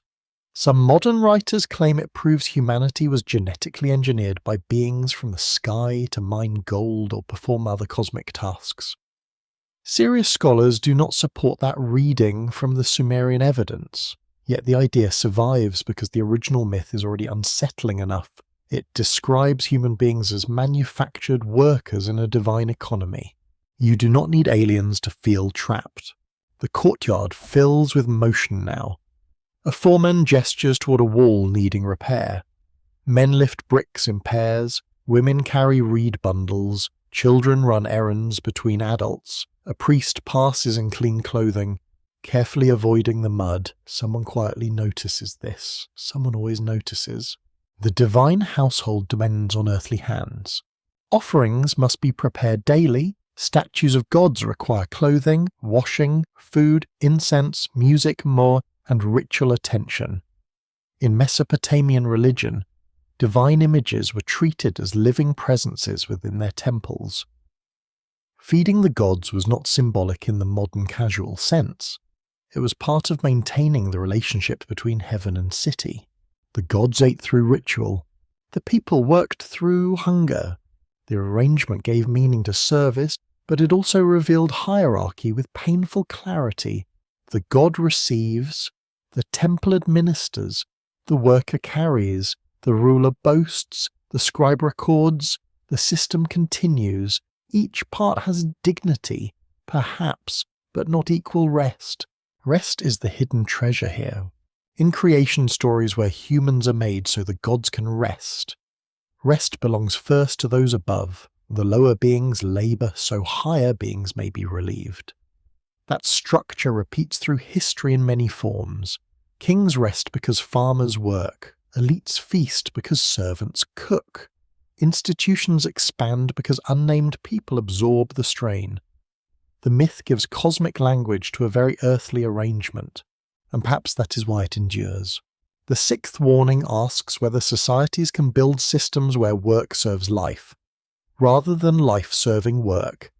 It asks whether sacred stories, economic systems, and modern productivity cultures all risk confusing usefulness with humanity. It asks whether a person made from clay is still allowed to be more than a tool. You stand under the temple wall as the sun climbs. Heat begins to press against the courtyard's stones. The clerk marks another line. A worker shifts a basket strap from one shoulder to the other. Sweat darkens the cloth at his back. No one stops the day. No voice descends from heaven to say that everyone has done enough for now. So the work continues. Still, there is tenderness in the scene. Workers share water. Someone laughs at a donkey that refuses to move for theological reasons known only to itself. A woman adjusts a child's hair with dusty fingers. A man helps another lift a load. Even in side demand, people create small mercies that the official record will never preserve. That may be humanity's quiet rebellion. The gods demand labour, but humans make companionship. The temple counts rations, but people share jokes. The palace assigns tasks, but hand steady one another. Systems may define human beings by service, yet human beings keep producing meanings that do not fit cleanly on a tablet. The sixth warning settles into the warm air. Beware any power that tells you your deepest purpose is endless work. Beware any sacred political or technological system that praises your usefulness while stealing your rest. Clay can be shaped into a worker, yes, but clay can also hold a song, a face, a cup, a toy, a tablet, a lamp, and the memory of a hand that once pressed gently into it. You are not only what you carry. The courtyard grows brighter. The names are called, the baskets rise. The god's house waits to be fixed to be full. And beneath the sound of labour, something human remains unmeasured, stubborn, weary, and alive. The storehouse is cooler than the street, and the silence inside feels almost deliberate. You enter through a low doorway and pause while your eyes adjust. Rows of jars line the walls. Baskets hang from wooden pegs. Sealed containers sit beneath layers of dust, each marked by an impression pressed into wet clay. The room smells of grain, oil, reeds, old rope, and the faint mineral breath of sun-dried brick. Nothing moves except a thin line of ants exploring a crack in the floor. Then you notice the tablets. They rest on shelves, in baskets, near doorways, and in the hands of scribes. Some record barley, some record wool, some record livestock, labour, land, metal, beer, fish, or dates. The marks seem small and harmless, but together they form an invisible architecture. Not a temple of stone, not a palace of brick, a structure of numbers. The machine beneath the temple begins there. It has no wheels, it has no bronze gears, it does not hiss with steam or glow with hidden fire. Despite what the more excitable corners of modern imagination would certainly enjoy, its power comes from counting, storing, sealing, measuring, assigning, and remembering. It turns fields into accounts, accounts into obligations, obligations into schedules, schedules into labour, and labour into a city that appears stable from the outside. A strange machine, yeah, but a machine all the same. Records confirm that Sumerian administration used clay tablets, cylinder seals, tokens, numerical systems, and standardized measures to manage goods and labour. Scholars at Stanford, Yale, and the University of Pennsylvania have treated early Mesopotamian bureaucracy as one of the great innovations of urban civilization. It allowed large institutions to operate beyond the limits of face-to-face memory. That sentence sounds dry. Its consequences are not dry at all. You watch a clerk roll a cylinder seal across a lump of clay attached to a jar. The image appears in miniature, crisp and repeating. Perhaps it shows figures, animals, symbols, or divine scenes. The seal says that someone with authority has closed this container. It says that access has a name. It says that trust now requires an imprint. The sealed jar becomes obedient. The people around it do too. Eventually, a worker brings in a measure of grain. The clerk checks it. Another scribe writes. A supervisor watches. The grain moves from field to institution, from institution to ration, from ration to body, from body back to labour. Around and around it goes, not as chaos, but as circulation. The temple does not merely receive offerings, it processes the city. Very spiritual, also very practical. The hidden system feels familiar because modern life is filled with similar structures. You live among passwords, identification numbers, bank records, shipping codes, tax documents, payroll systems, inventory databases, school records, hospital charts, and unread terms of service that probably contain a small demon in legal clothing. These systems help society function. They also make escape difficult. The old storehouse and the modern server room are distant cousins. Both gather memory. Both control movement. Both decide who receives what. The 10th section of this journey, though not the 10th warning itself, reveals how several prophecies share one root. Water must be allocated, labour must be assigned, fields must be measured, offerings must be delivered, cities must be fed, writing must preserve the chain. Beneath the temple's incense and hymn lies a practical mechanism, turning sacred authority into social order. You hear footsteps behind you. A man enters carrying a basket of wool. He lowers it carefully, not because wool is sacred, but because someone will definitely notice if the count is wrong. The clerk examines it, speaks to another scribe, and marks a tablet. The worker waits. His face shows no rebellion, only fatigue, and the caution of someone standing near bureaucracy. That ancient weather system which always seems to rain downward. The machine is impersonal. That is part of its strength. A king may be angry, a priest may be kind, a supervisor may be lazy, a scribe may be ambitious. But the administrative system persists beyond their moods. Once procedures exist, they can continue almost without thought. Seal this, count that, store here, deliver there, assign 10 workers, reduce 5 rations, add 3 jars, record the shortage, blame someone lower down. Amazing how timeless some methods are. A mainstream historical fact gives this machine its frame. The sexagesimal counting tradition of Mesopotamia, based on units of 60 kafgundor, shaped later mathematics and timekeeping. The division of hours into 60 minutes and minutes into 60 seconds descends from long developments in Mesopotamian numerical culture. Scholars in the history of science have traced this inheritance through Babylonian mathematics and astronomical practice, showing how ancient administrative habits helped form later intellectual tools. So when you glance at a clock, Sumer is not entirely absent. It waits behind the numbers. The open scholarly debate here concerns the relationship between bureaucracy and civilization itself. Some researchers argue that administrative complexity was necessary for the managing large populations, surplus production, and public works.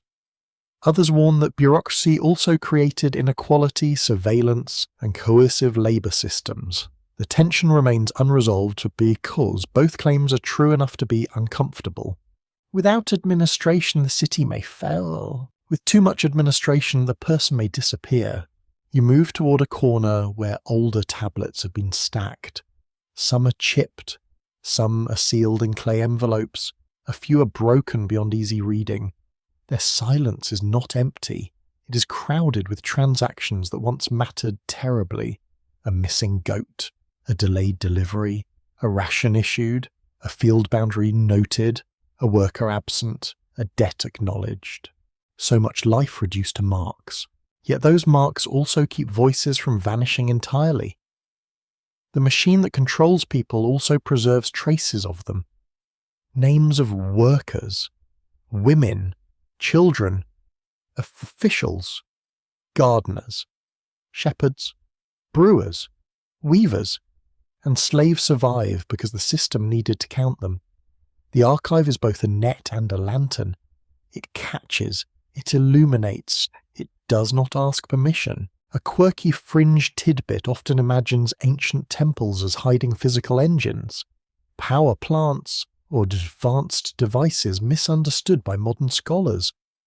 No credible archaeological evidence supports such claims. Still, the idea gestures towards something real.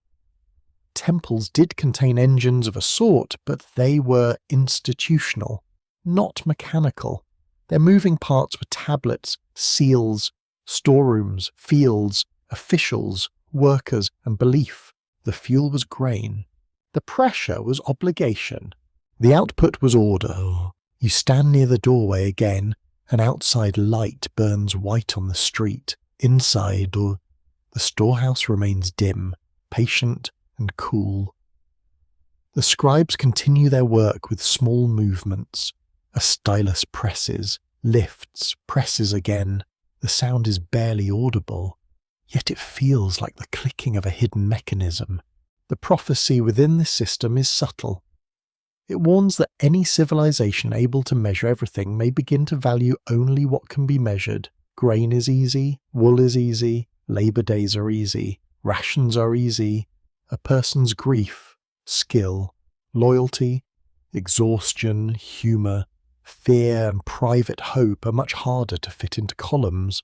So the columns pretend those things do not matter. Modern institutions often repeat the habit.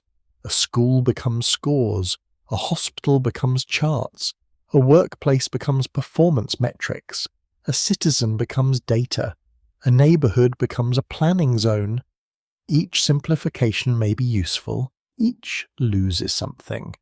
The danger grows when the simplification becomes more real to power than the living person beneath it. The Sumerian storehouse understands this danger. It is not evil, it is necessary. That's worse, in a way. Necessary systems are harder to question because they do real good. They prevent chaos, coordinate supplies, support worship, feed workers, and hold communities together. Yet they also expand naturally, like reeds in a canal, until someone must clear them before the water stops moving. You take one last look at the seal jars. Each seal promises control, each tablet promises memory, each measure promises fairness, perhaps, or at least the appearance of fairness. The machine beneath the temple hums without sound, turning clay into command and command into daily life. Above it, incense rises toward the god.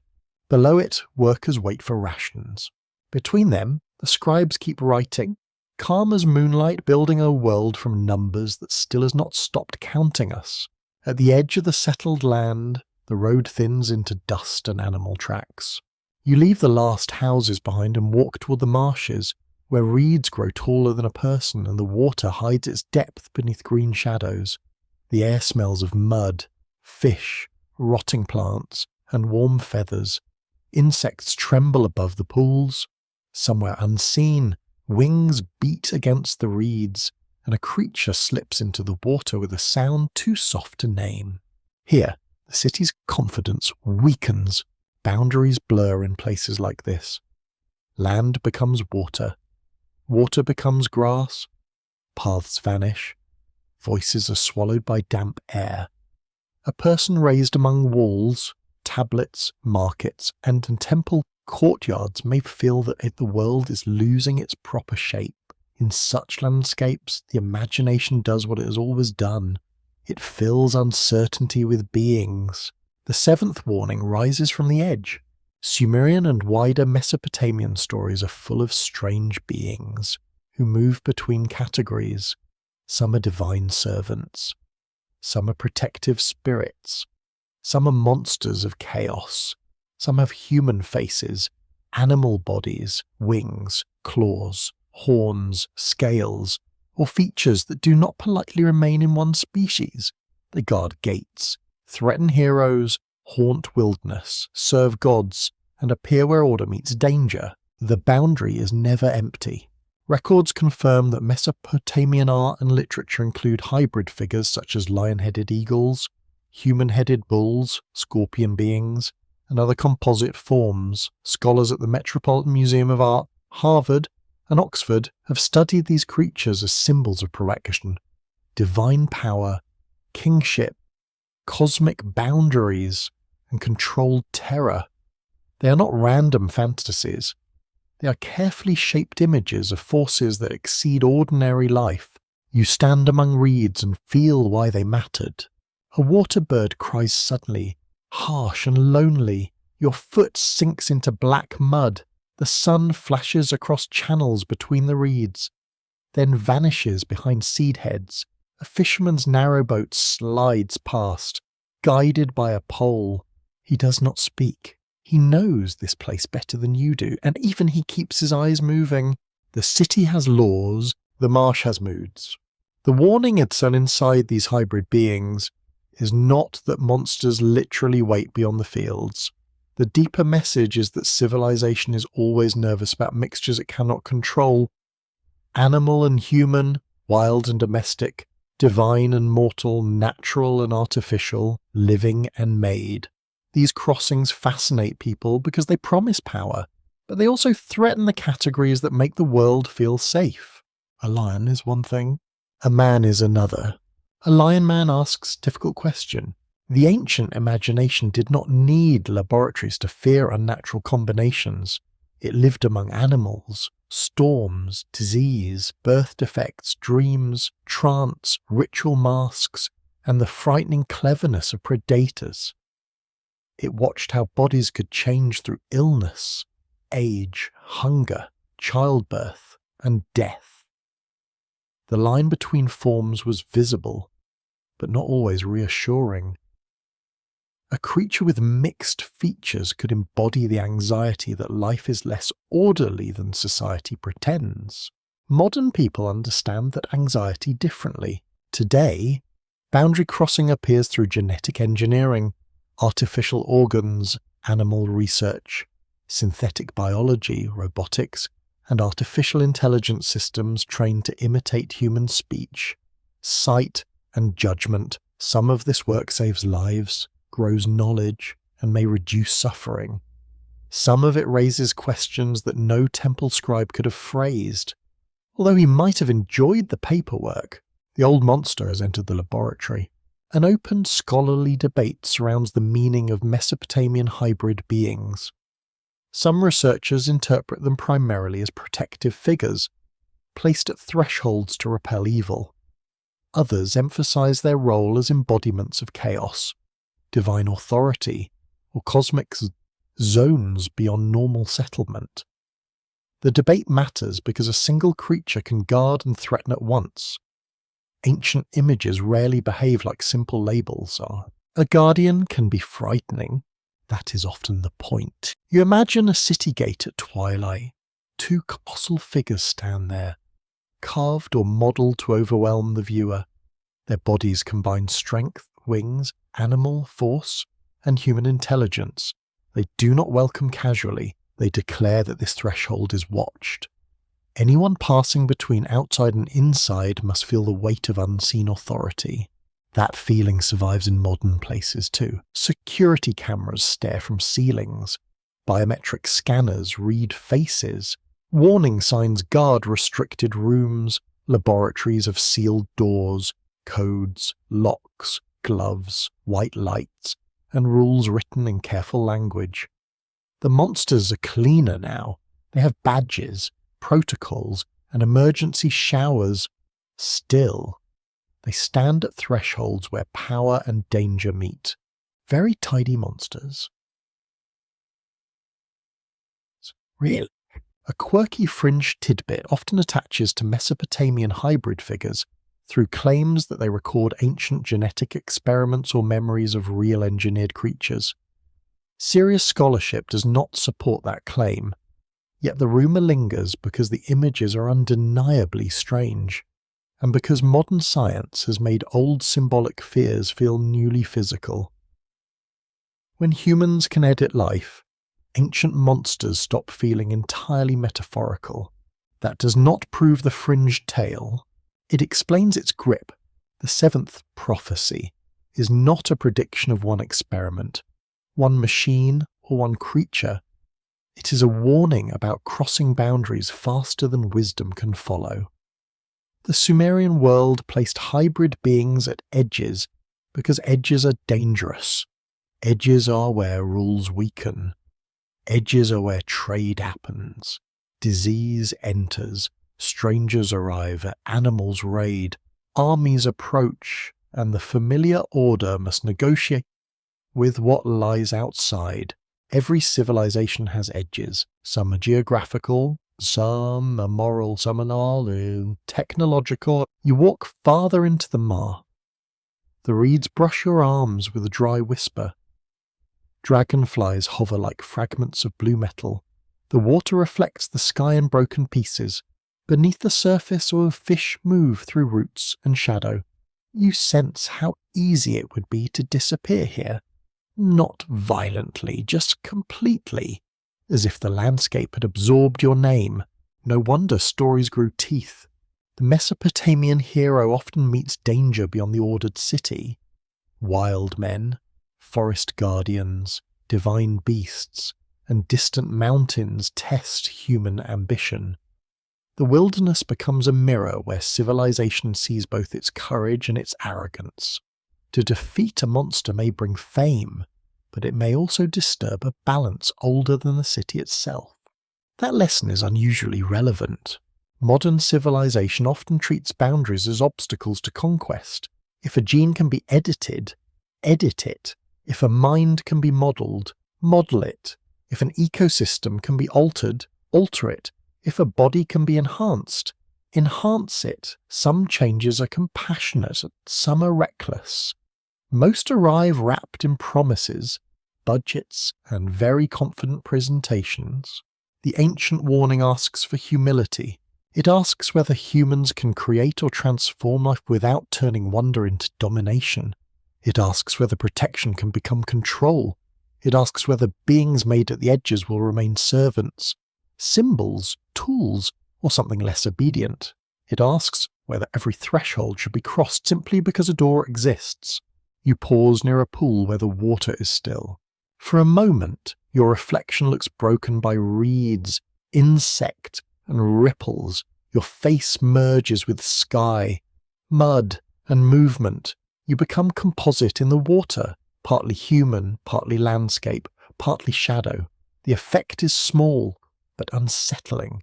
The monster is not only out there, it is also the shape that appears when you no longer know where you end. Perhaps that is why hybrid beings endure. They show the truth that categories are useful but fragile.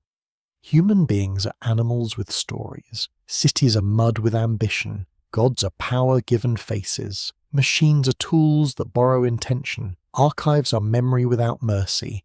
Every clear boundary hides a mixture underneath. The marsh darkens as evening comes. Birds settle among reeds.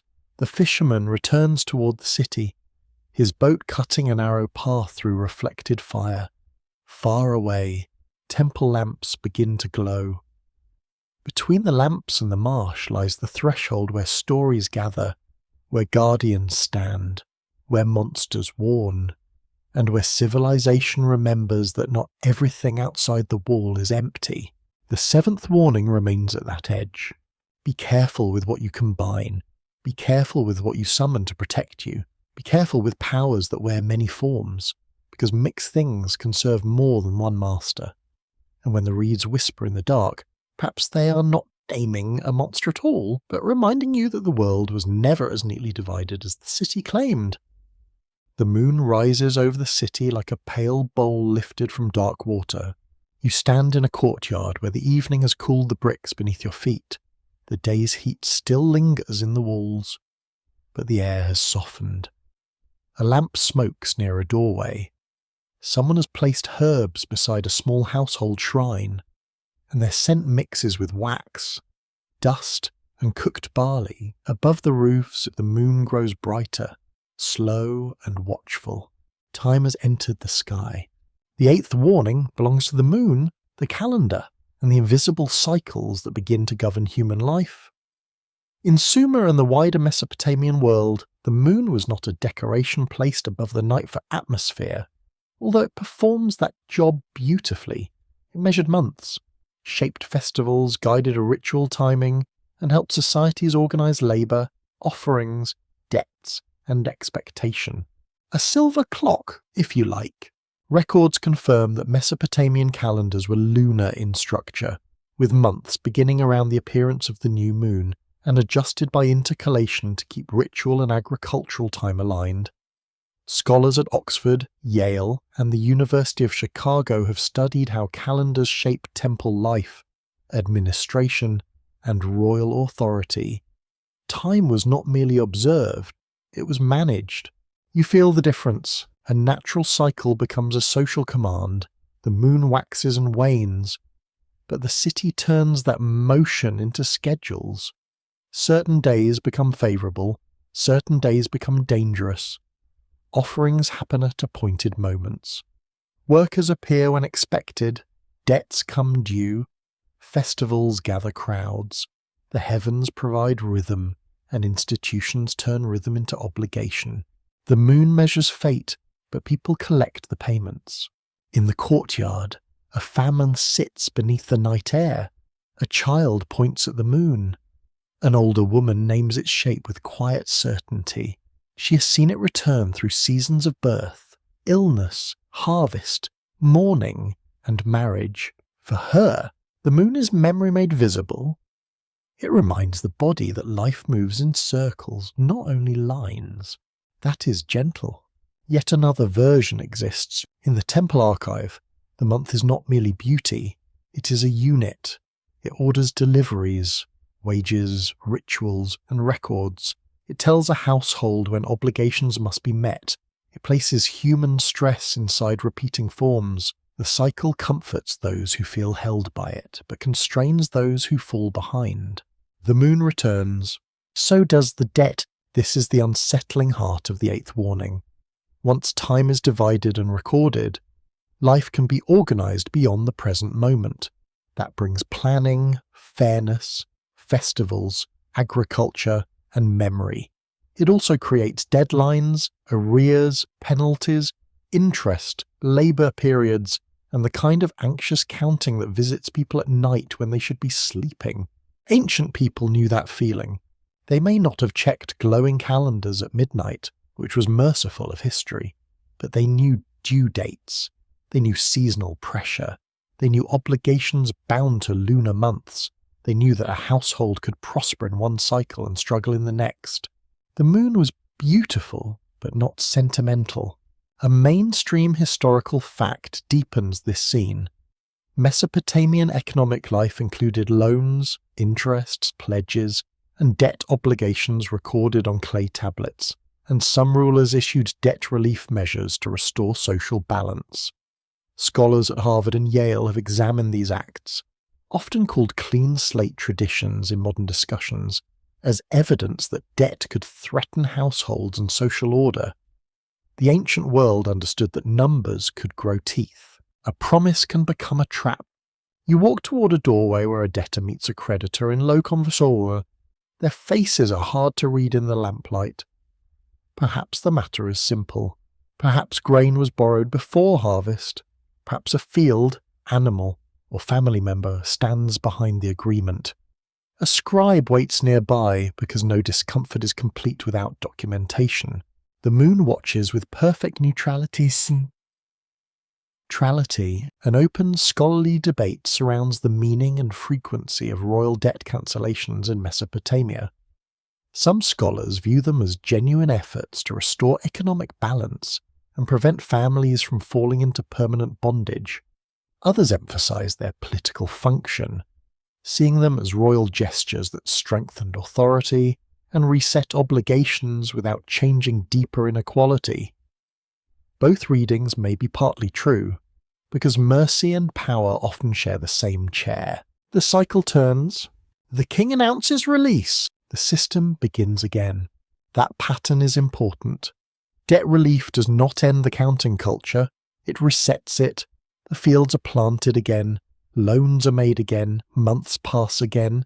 Rations are measured again. The moon returns with serene indifference to human ledgers, while below, people try to survive the rhythm they have built around it. Perhaps this is why lunar time feels magical and oppressive at once.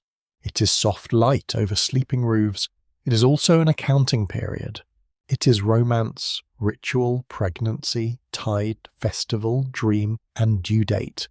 No wonder ancient people wrapped the moon in divine presence. Something that governs both the body and the archive deserves reverence, or at least caution. A quirky fringe tidbit follows ancient lunar lore into modern speculation. Some writers claim the Sumerians encoded secret cosmic cycles that predict financial crashes, wars, or hidden ages of human awakening. Serious historians do not accept such claims as direct readings of Sumerian evidence.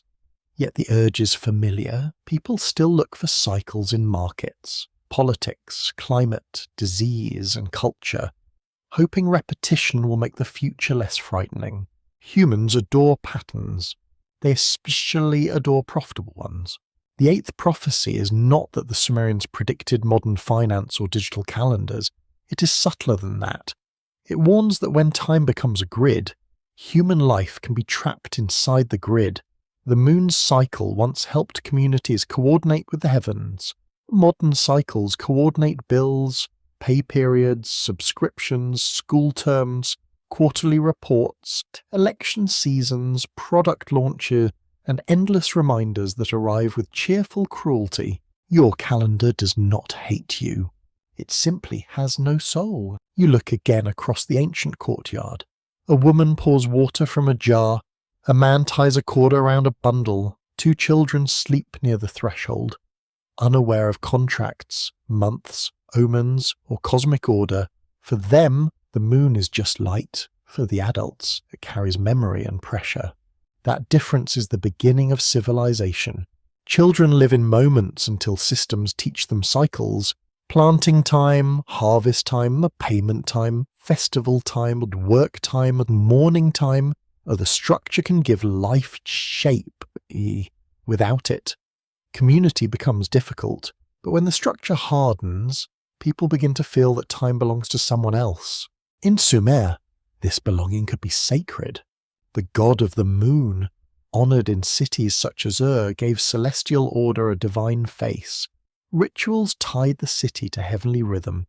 The king and temple placed human authority within cosmic time. This alignment could feel deeply reassuring. The city was not merely making schedules, it was moving with the heavens. That is a powerful idea. It can also hide power beautifully. If the calendar is sacred, then the obligations within it become harder to question. If the appointed day arrives, your feelings about it are charming but irrelevant. The offering must be made, the work must begin, the debt must be settled, the festival must proceed. The system becomes as inevitable as moonrise. Except, of course, humans made much of it. The moon does not write contracts. People do. The eighth warning invites you to separate natural rhythm from imposed burden. The body needs rest and return. The soil needs seasons. Communities need shared time. But systems can take these gentle necessities and bind them to extraction. They can make every cycle a demand, every month a test, every return a reminder that you owe. You breathe under the ancient sky. The moon is higher now, whitening the roof edges and smoothing the city's harsh angles. The streets look peaceful from above. You almost forget the tablets stacked in archives, the debts waiting in clauses, the workers marked for the next day, or the rituals scheduled by sighting and calculation. Almost. The 8th warning rests in that almost. It says that cycles can heal, but they can also imprison. It says that time can guide a community, yet also become a quiet instrument of control. It asks whether humanity can live with rhythm without surrendering its soul to schedules. The lamp burns lower. The herbs beside the shrine give off their last faint sweetness. The moon continues its passage, neither kind nor cruel, while below it people name the month, count the grain, prepare the offering, remember the debt, and fall asleep beneath a sky that measures everything without ever needing a tablet. The night sky deepens, and one wandering light seems to hold the city's unease. You stand on a roof where the bricks still breathe warmth through the soles of your feet. The horizon is low and dark. The stars shine with the cold patience of distant witnesses. A priest, an observer, or simply a restless person looks upward and follows the slow movement of a bright planet across the heavens. It does not stay fixed. That alone is enough to trouble the mind. The dark planet rumour begins with this ancient habit of watching wandering lights. Mesopotamian observers cared deeply about planets, eclipses, lunar appearances, and unusual events in the sky. They wrote about them as signs, omens, and rhythms of divine order. Much later, modern imaginations would gather around Sumer and claim that its people secretly described an unknown planet moving through the solar system. The rumour has many names. Its evidence is very thin, yet the feeling behind it is old. People have always feared what moves beyond the edge of certainty. A star that does not behave like other stars becomes a messenger, a comet becomes a sword, an eclipse becomes a wound in the sky, a planet that wanders differently becomes a visitor, judge, destroyer, or hidden ruler. The heavens are too vast for the human mind to leave entirely alone, so it fills the darkness with pattern. Sometimes the pattern comforts, sometimes it stalks the bedroom. Records confirm that Mesopotamian scholars recorded celestial omens in long scholarly traditions, especially in later Babylonian collections. Researchers at Brown, Oxford, and the University of Chicago have examined how these records blended observation with divination, royal advice, and political meaning. These ancient texts show disciplined attention to the sky, but they do not support modern claims that Sumerian scribes possessed advanced knowledge of undiscovered planets. That distinction matters. A serious story does not need false certainty. You imagine an ancient scholar noting the appearance of Venus, Jupiter, Mars, Saturn, or Mercury, each known through visible motion and repeated observation. He does not speak in modern astronomical categories. He sees divine signs, royal fate, favourable days, warnings, and cosmic order. His sky is not empty space, it is a readable surface, although apparently one with terrible handwriting. A little sympathy is deserved. The sky is difficult. The fringe tale of a dark planet often grows from mistranslations, selective readings, and the modern desire to find advanced science hidden in ancient symbols. Some writers point toward images of stars and divine figures, then build enormous theories on small fragments.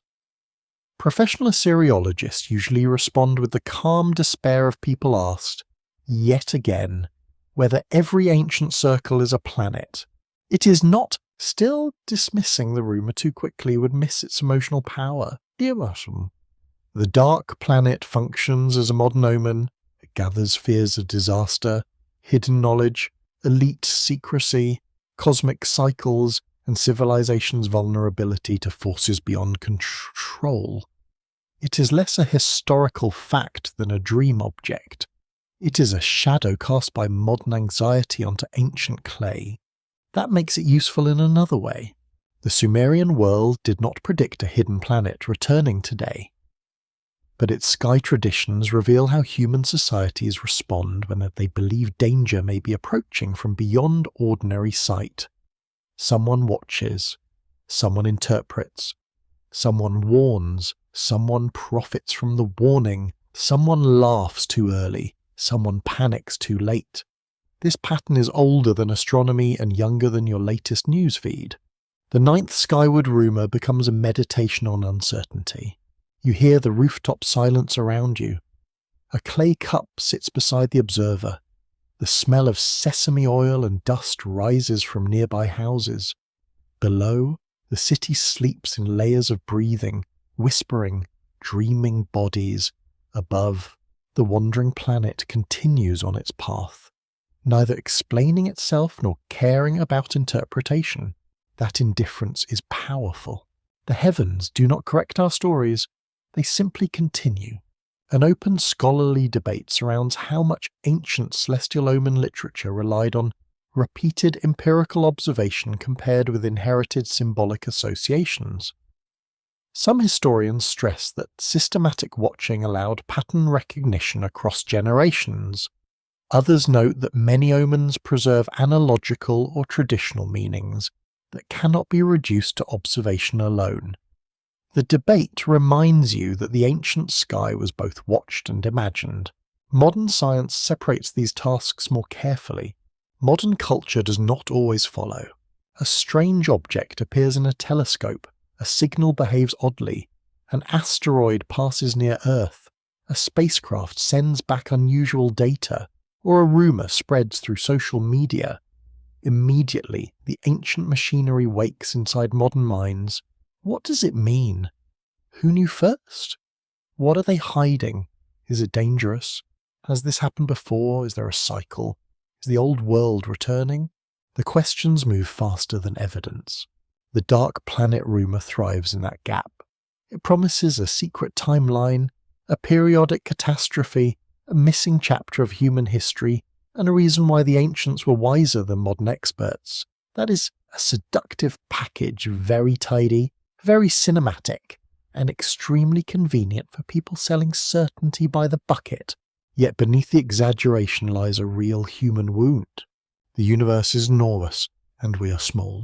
Ancient Sumerian religion placed human life beneath divine powers that could bless, punish, guide, or abandon cities. Modern astronomy places human life on a small planet orbiting one star among countless others. These views differ profoundly, but both can produce humility. Both tell you that human arrangements are not the centre of everything, however loud our cities become.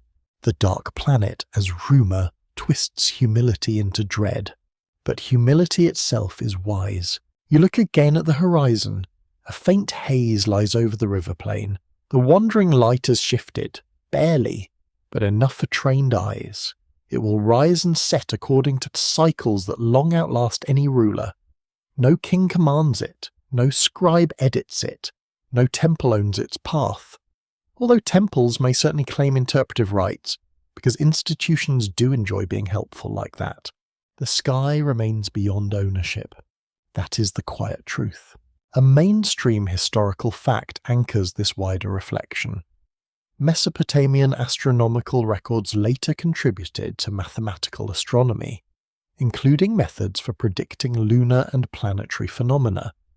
Scholars in the history of science have shown that Babylonian astronomical techniques influenced later Greek astronomy, helping shape traditions that eventually led toward a modern scientific astronomy. The path is long, complex, and uneven, but the inheritance is real. Ancient skywatching mattered, not because it proved every modern rumour, because patient observation changed human thought. The prophecy within the dark planet rumour is therefore not about an actual hidden world. It is about the danger of confusing mystery with permission. When people face uncertainty, they may reach for stories that feel larger than evidence.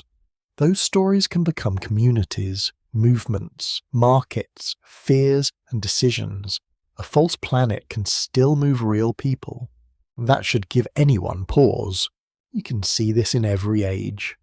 Omens influence kings, rumours move armies, financial predictions alter markets, health scares change behaviour, conspiracy stories reshape families. Celestial tale, whether ancient or modern, can become socially real even when physically false.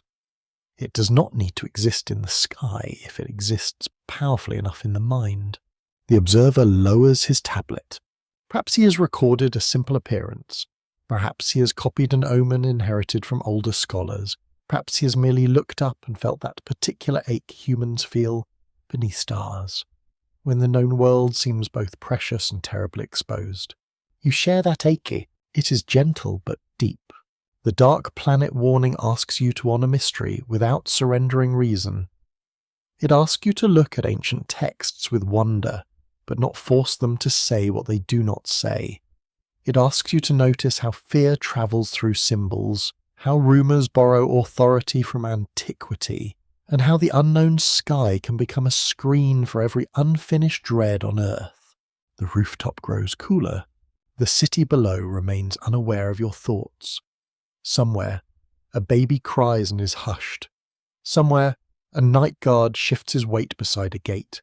Somewhere, a scribe dreams of numbers, which is a cruel fate but historically plausible, above them all.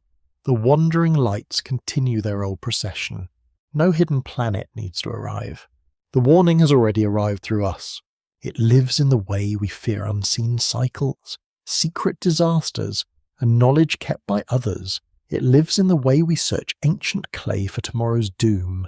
It lives in the way the sigh, silent and immense, still convinces human beings that something is coming, even when the deepest message may be simply this: look carefully, believe slowly, sleep beneath the stars, but do not let every shadow become a world.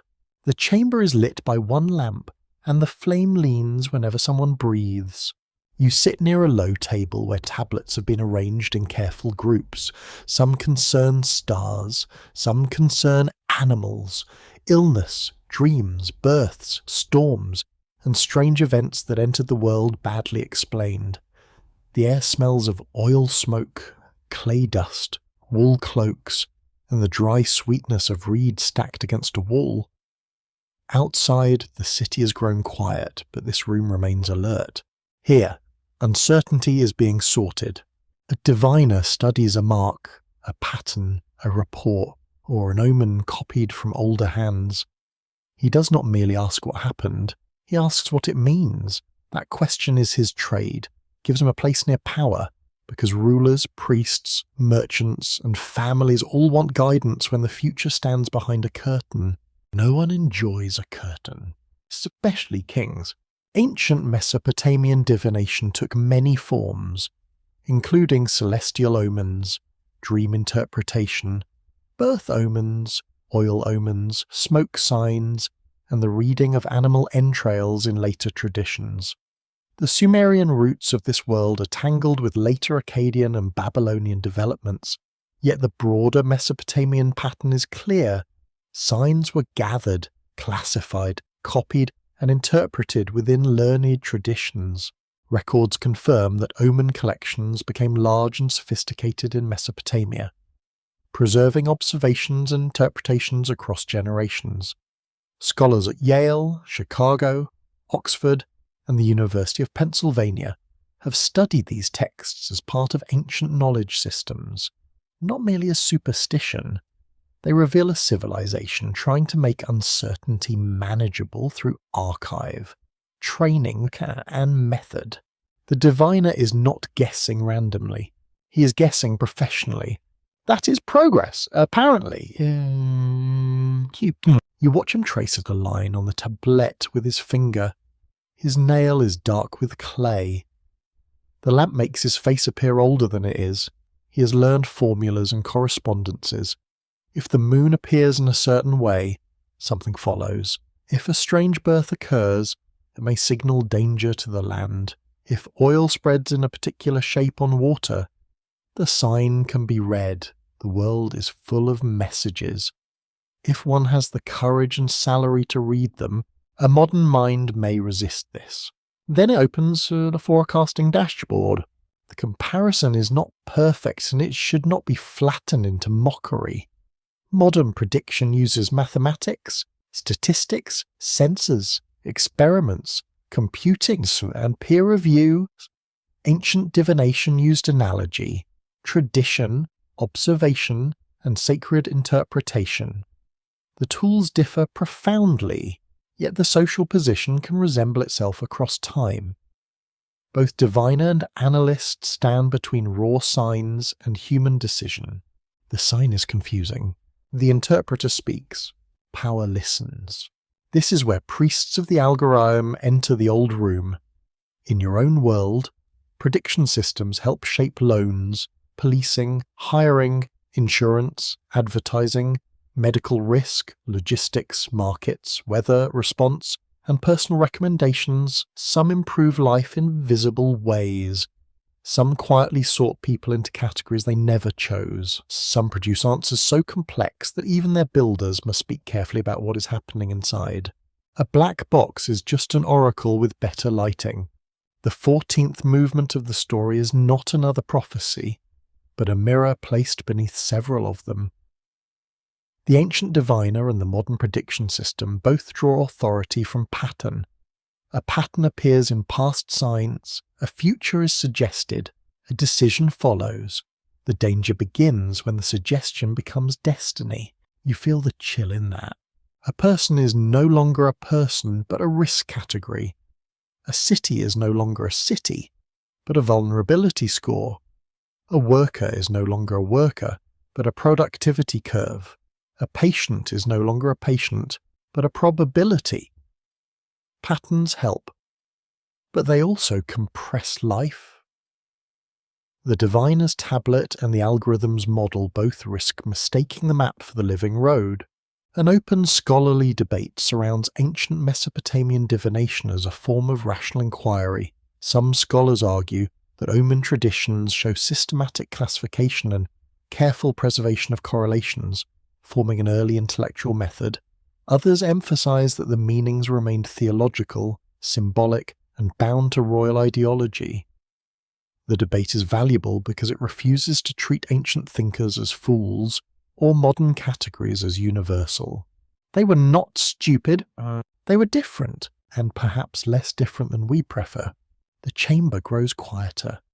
The diviner hears a report from a messenger, perhaps concerning an eclipse, a malformed animal, or a dream troubling someone important. He listens carefully, because details matter.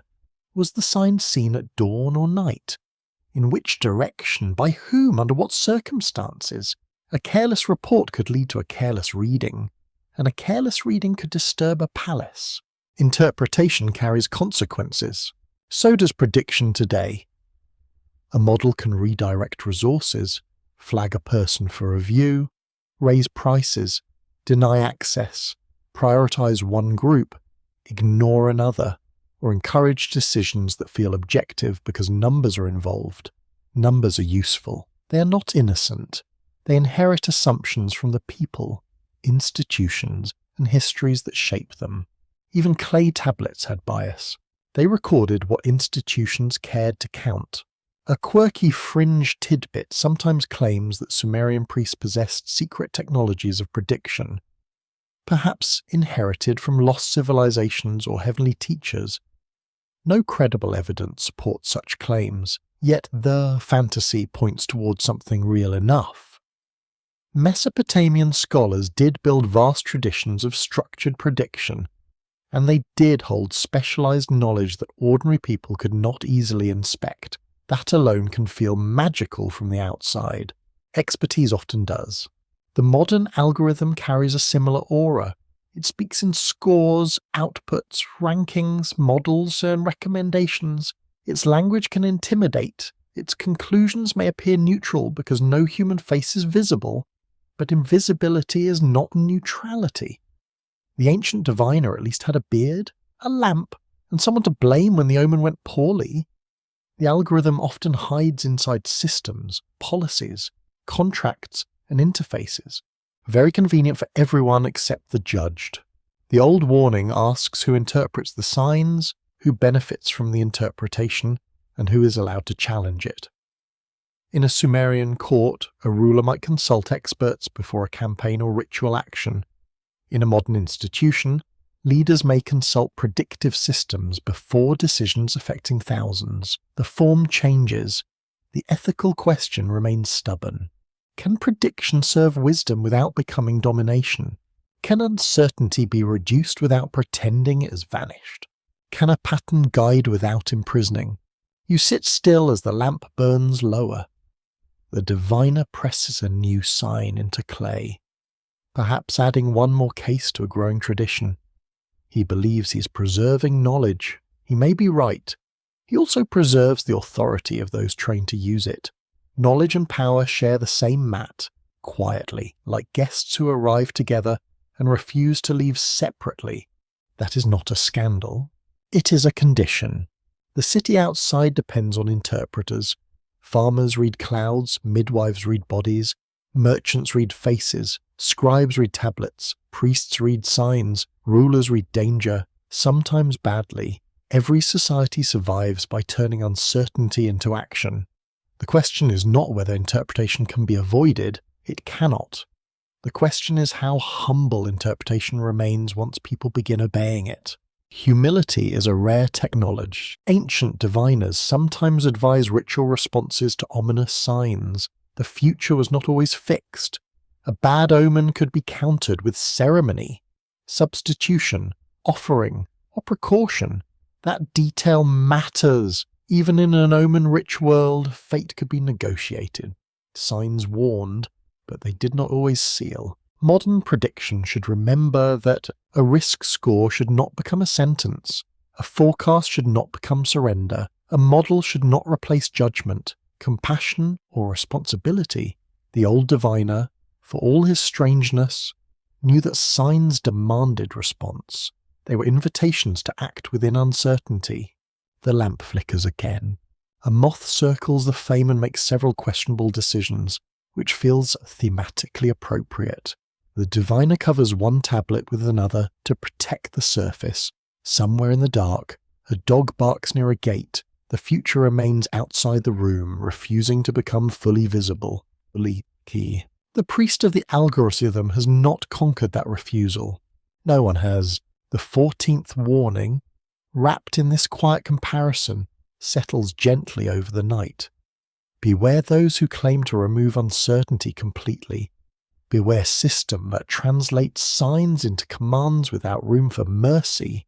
Beware interpreters who forget that the future is not an object in their hands, but a mist through which living people must walk. The lamp finally steadies. The tablets wait in rows. The diviner lowers his head over the clay, across thousands of years. Another interpreter studies another pattern on another glowing surface, and hopes the answer is not merely precise, but wise. The archive door opens with a low wooden groan, and the room breathes out centuries. You step inside carefully. The floor is packed earth. The walls are lined with shelves, niches, baskets, and broken storage jars filled with tablets. Some are whole, some are chipped, some are only corners, holding half a name, half a number, half a memory. Dust lies over everything with the patience of a second skin. Here, knowledge has weight. It can be stacked, hidden, carried, soul, copied, stolen, lost, buried, and found again by people who speak languages the first scribes could never imagine. A tablet once meant for one office, one temple, one legal dispute, or one teacher's lesson may cross time like a sealed message thrown into a dark sea. It is not always wise, it is not always grand, but it survives. The 9th warning awakens in this room. It is the warning of knowledge escaping its keepers. In the beginning, Written knowledge belonged to trained hands. Scribes learned signs through discipline, repetition, correction, and the quiet suffering of school exercises.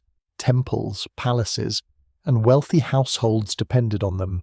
Knowledge moved through controlled pathways. It had gates. It had teachers. It had formats, traditions, and institutional memory. To know something officially, one often had to stand near a power. Then clay began its rebellion. A tablet can be copied. A copy can travel. A school text can preserve an old hymn. A royal inscription can be read by rivals. A myth can cross languages. A lament can outlive the dynasty it mourned. Knowledge meant to serve one authority may become evidence against another. Knowledge meant for one age may trouble a different age entirely. That is rather rude of knowledge, also rather magnificent.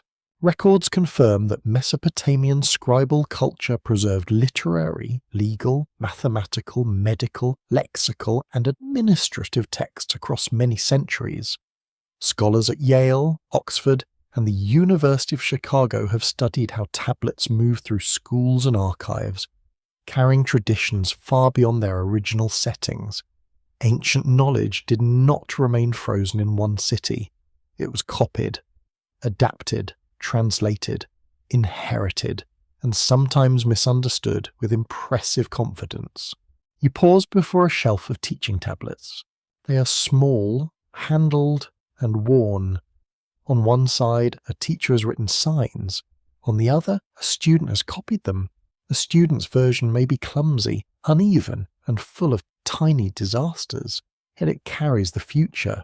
Every imperfect spears a bridge. Every lesson spreads the system one mind farther. Knowledge multiplies through error as well as mastery. The 9th prophecy says that once information leaves the control of its makers, it may travel faster than wisdom. In Sumer, this happened slowly by modern standards. A tablet moved by hand, boat, donkey, conquest, inheritance, or school tradition. Still, the principle existed. A text could outlive its context. A sacred phrase could become a political tool. A legal form could be reused in new circumstances. A myth could be reshaped by later scribes who needed it to answer different fears. The text survives. Its meaning wanders. Modern life has made this wandering almost instant. Words leave a person and become public before thought has cooled. Images spread without their story. Fragments of research become headlines. Ancient myths become entertainment, conspiracy, inspiration, or merchandise. Data moves from private life into corporate systems, date systems, and unknown systems that smile politely while asking for permission nobody reads. The old tablet needed a shelf. The new tablet fits in your hand. That is not automatically evil. Knowledge spreading can heal, it can educate, expose injustice, preserve endangered voices, and connect lonely minds across distance. It can teach a person history at midnight, which is obviously a noble use of insomnia. Yet the warning remains. Spread is not the same as understanding. Access is not the same as wisdom. The archive knows the difference. A mainstream historical fact anchors this uneasy thought.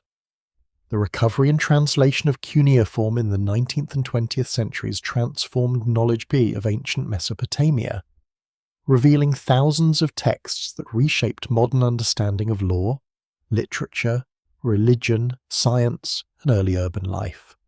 Major museum and university collections in Europe and the United States became centers for study, allowing scholars to reconstruct languages that had been silent for millennia.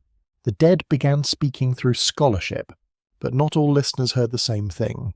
A scholarly debate continues over how modern audiences should interpret ancient Mesopotamian texts beyond their original social worlds.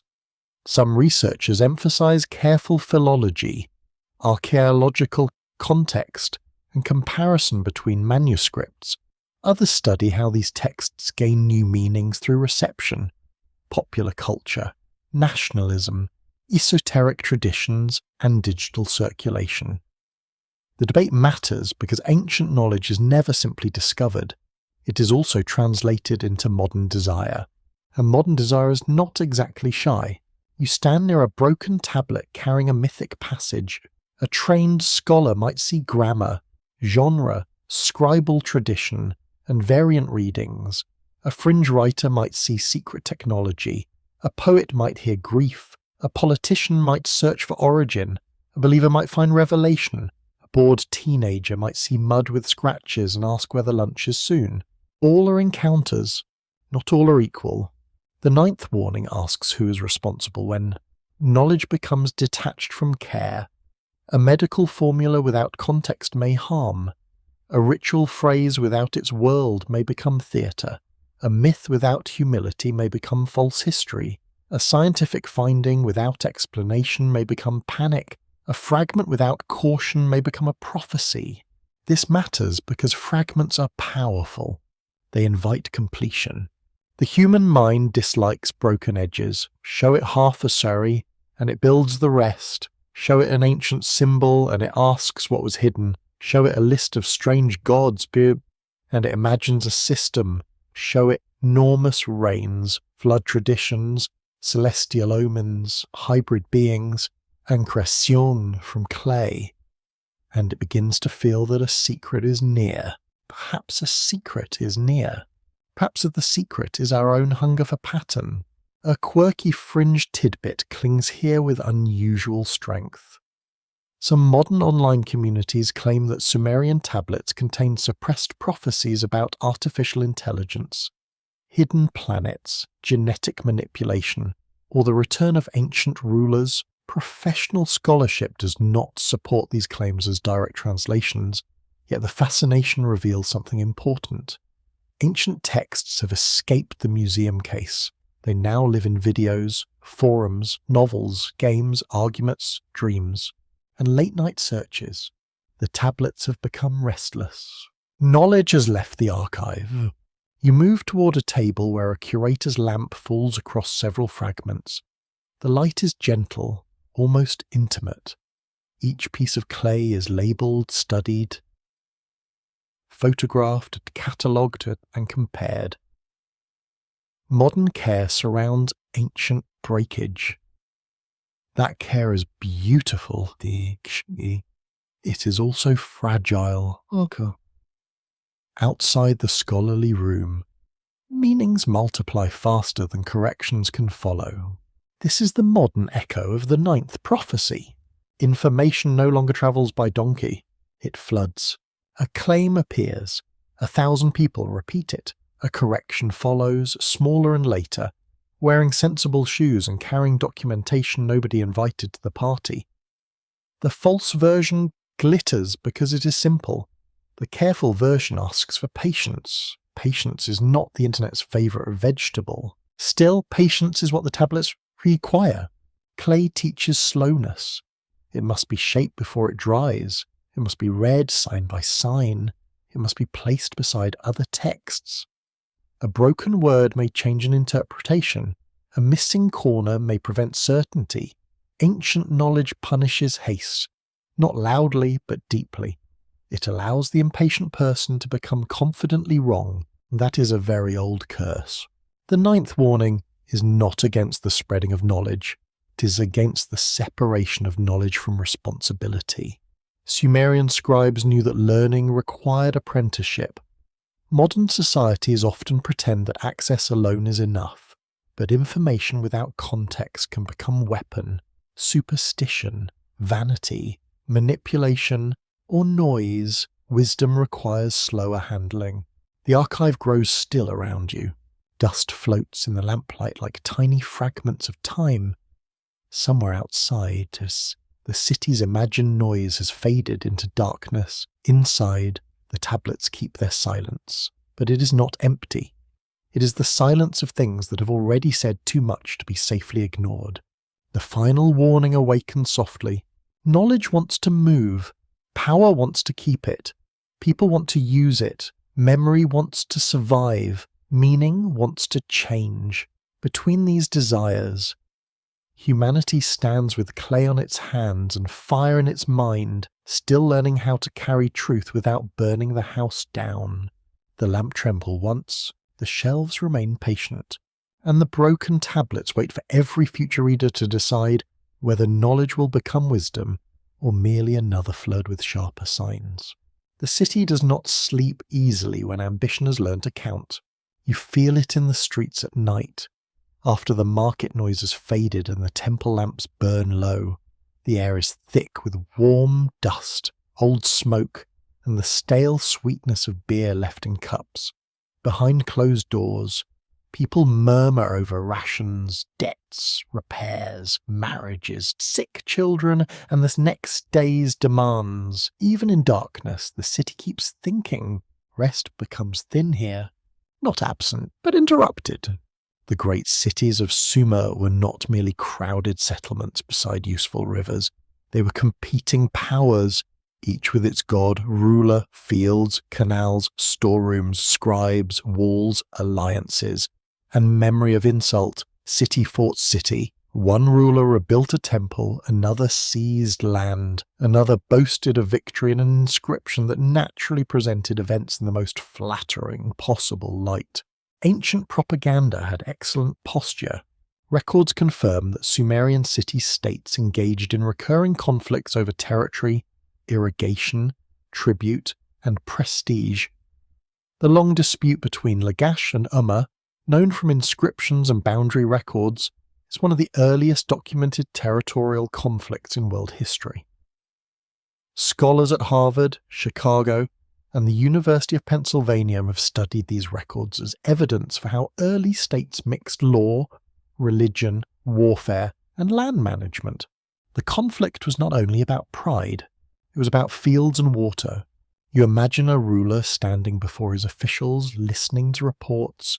Canal boundaries have shifted, a neighbouring city has trespassed, workers are needed, soldiers must be supplied, the god's claim must be defended, the archive must be consulted, because apparently even war enjoys paperwork.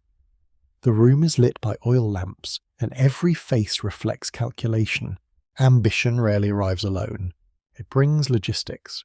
The 16th movement of the story gathers the earlier warnings into the restlessness of empire.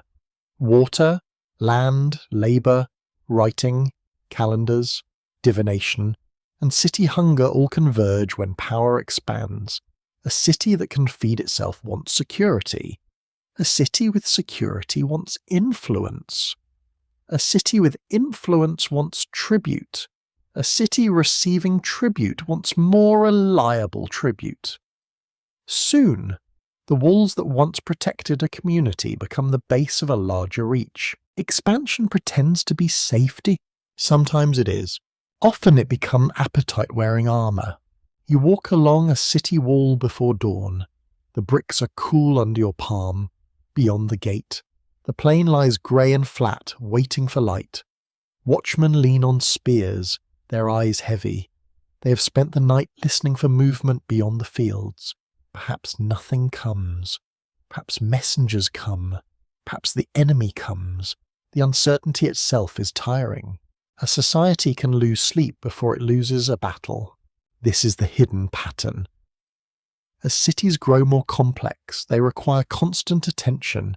Canals must be defended, archives protected, trade routes maintained, labour assigned, grain stored, omens checked, gods honoured, enemies watched, and unrest managed.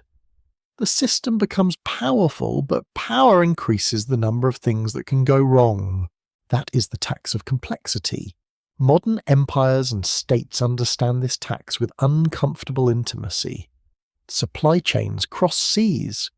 Energy grids depend on distant materials. Cities depend on food grown far away. Data networks must function without pause. Governments monitor threats, currencies, disease, migration, weather, markets, and public mood. The scale is larger than Sumer could imagine. But the sensation is old. The centre cannot rest because too many lines run into it. A king has messengers. A government has alerts. A person has notifications. No wonder everyone is tired. A mainstream historical fact sharpens the picture. The Akkadian Empire, associated with Sargon of Akkad in the 24th century before the Common Era, brought many Mesopotamian city-states under wider imperial rule. Researchers have debated the role of climate stress, political strain and rebellion, and administrative overreach in its eventual collapse. Studies discussed in major scientific journals have considered evidence for drought conditions affecting the region, though historians continue to caution against single-cause explanations. That caution is important. Collapse is rarely polite enough to have one cause. An open scholarly debate surrounds the decline of the Akkadian Empire and later Mesopotamian transformations. Some scholars emphasize abrupt climate change and drought as major stressors. Others stress rebellion, imperial overstretch, changing trade networks, local resistance, and the difficulty of maintaining authority across diverse regions. The most useful view listens to several explanations at once, because real collapse is usually a crowd, not a single guest. You feel that crowd gathering. A dry season lengthens, grain deliveries weaken, provincial rulers grow ambitious, workers flee obligations, soldiers need rations, temples demand restoration, roads become unsafe, messages arrive late. The king orders more control, and control requires more officials, more records, more pressure, more resentment. The empire tightens because it is afraid. Fear often wears the face of order. In the city, ordinary people feel the tightening first. A potter loses access to good fuel. A farmer must provide labour when his own field needs attention. A mother waits longer for ration grain. A young man is called to serve in a campaign he does not understand. A merchant pays more to move goods through dangerous territory. None of them speaks of imperial systems in grand language. They speak of hunger, taxes, sons, roads, and sleep. This is where history becomes human again. The prophecy of the sleepless empire warns that civilization can become too alert to remain alive. A state that sees threats everywhere may burden the very people who sustain it. A city that expands for security may create new borders to defend. An archive that records everything may require more clerks than wisdom. A ruler seeking eternal fame may exhaust bodies that only ask for bread and shade. Glory is expensive. It rarely sends receipts to the right address. A quirky fringe tidbit clings to the fall of Mesopotamian powers through stories of divine curses, hidden weapons, or gods withdrawing protection from cities that broke ancient laws. The inscriptions and laments themselves often speak of divine anger or abandonment. Modern scholars do not treat those explanations literally, but they reveal how deeply people experienced political failure as cosmic rupture. When an empire falls, ordinary weather begins to feel like judgment. Dust becomes theology. You stand now in a palace court where a royal inscription is being prepared. The ruler will be praised as mighty, chosen, beloved, victorious, shepherd, builder, restorer, and whatever else sounded impressive to the scribal office that day. The formula is dignified, yet beneath it lies anxiety.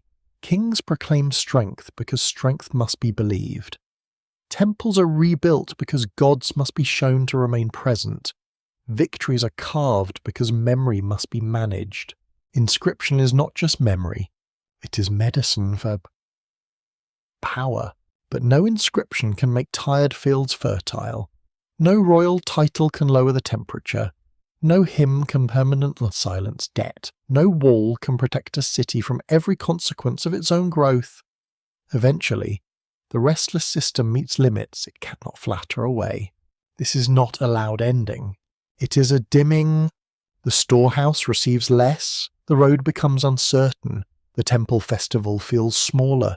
The king's messengers sound urgent. The old confidence remains in official words, but not in people's faces. Sleep grows lighter, rumours grow heavier. The city becomes an animal hearing something beyond the dark. You return to a narrow street near midnight. A woman closes a door. A guard shifts under his cloak. A scribe wakes from a troubled dream of missing totals, which may be the most Mesopotamian nightmare ever imagined. A dog curls beside a wall, wise enough to ignore politics. Above the roofs, the stars continue with maddening calm. The Empire has forgotten how to sleep. Perhaps modern life knows this condition too well. Economies must grow, systems must optimize, states must compete, companies must expand, devices must update, people must respond, or rest becomes something scheduled, tracked, marketed, or postponed until an imaginary future when everything is finally under control. That future is Mabo, don't put all at least like this at the dear people manita to move your poopa. Suma's warning is gentle but severe. A civilization that cannot rest will begin consuming its own foundations. Fields need fallow time, workers need sleep, rivers need maintenance, institutions need limits, memory needs silence, power needs humility. Without these, ambition turns from builder to parasite, feeding on the very world that made it possible. The eastern horizon begins to pale. Birds stir among the reeds. The first carts creak toward the gate. Smoke rises again from ovens. And the city prepares to continue. It is beautiful in the thin morning light. This gathering of effort and fear. Beautiful and fragile. The sleepless empire opens its eyes once more. It calls the workers. It counts the grain. It watches the borders. It praises the gods. It reads the signs. It insists that everything is still strong, and beneath that insistence, like a breath held too long, history waits for exhaustion to become an event.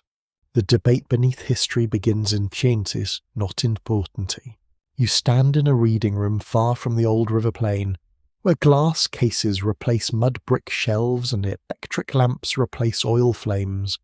The air is cool, filtered, and faintly dry. A tablet rests under light, its broken edge casting a small shadow. Around it, modern scholars move carefully, speaking softly, as if the dead might object to being interpreted too loudly. They might, honestly. The clay does not explain itself. It offers signs, names, numbers, hymns, omissions, damage, and stubborn little gaps where certainty would be very convenient. One scholar studies grammar, another studies settlement patterns, another compares myths, another examines soil, pollen, climate evidence, or trade goods. Each holds a piece of the past, and each knows the piece is not the whole. This is where the hidden truth becomes humbler. The 9 warnings may feel like prophecies because they echo modern anxieties with uncanny force. Yet the responsible path does not flatten ancient Sumer into a prediction machine for modern fears. The tablets were made by people inside their own world, with their own gods, politics, humour, mistakes, and office problems. They did not exist to decorate our present with mystery. That would be rude to them. Records confirm that Sumerian texts survive in complex forms, often copied long after earlier traditions first emerged. Scholars at Chicago, Yale, Oxford, and the University of Pennsylvania have shown that myths, king lists, laments, and administrative records must be read through scribal context, manuscript variation, archaeological setting, and later transmission. Ancient evidence speaks, but it speaks through layers.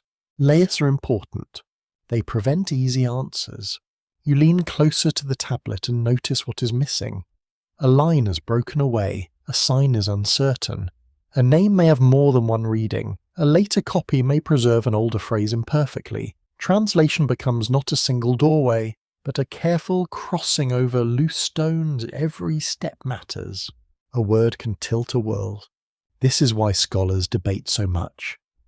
It is not because they enjoy making everything difficult, although some may have developed a certain taste for it. They debate because the evidence demands patience. Myth is not the same as history, but myth can preserve historical memory. Prophecy is not the same as prediction, but prophetic patterns can reveal deep social fears. Symbol is not fact, but symbol is not empty. The past resists simple boxes. A mainstream historical fact steadies the room.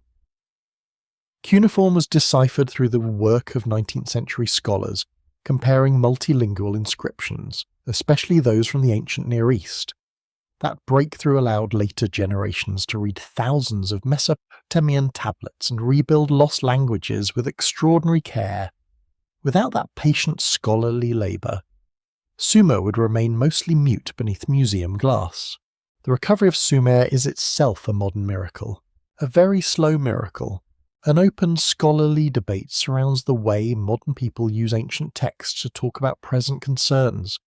Some historians welcome comparison, arguing that ancient societies illuminate recurring human problems such as climate stress, inequality, labour, urban growth, and state power. Others warn that comparison can become distortion when modern anxieties are projected too directly onto ancient evidence. The wisest approach walks between them. Comparison can reveal. Projection can deceive. You feel that tension throughout the room. A climate scientist may see drought and land stress.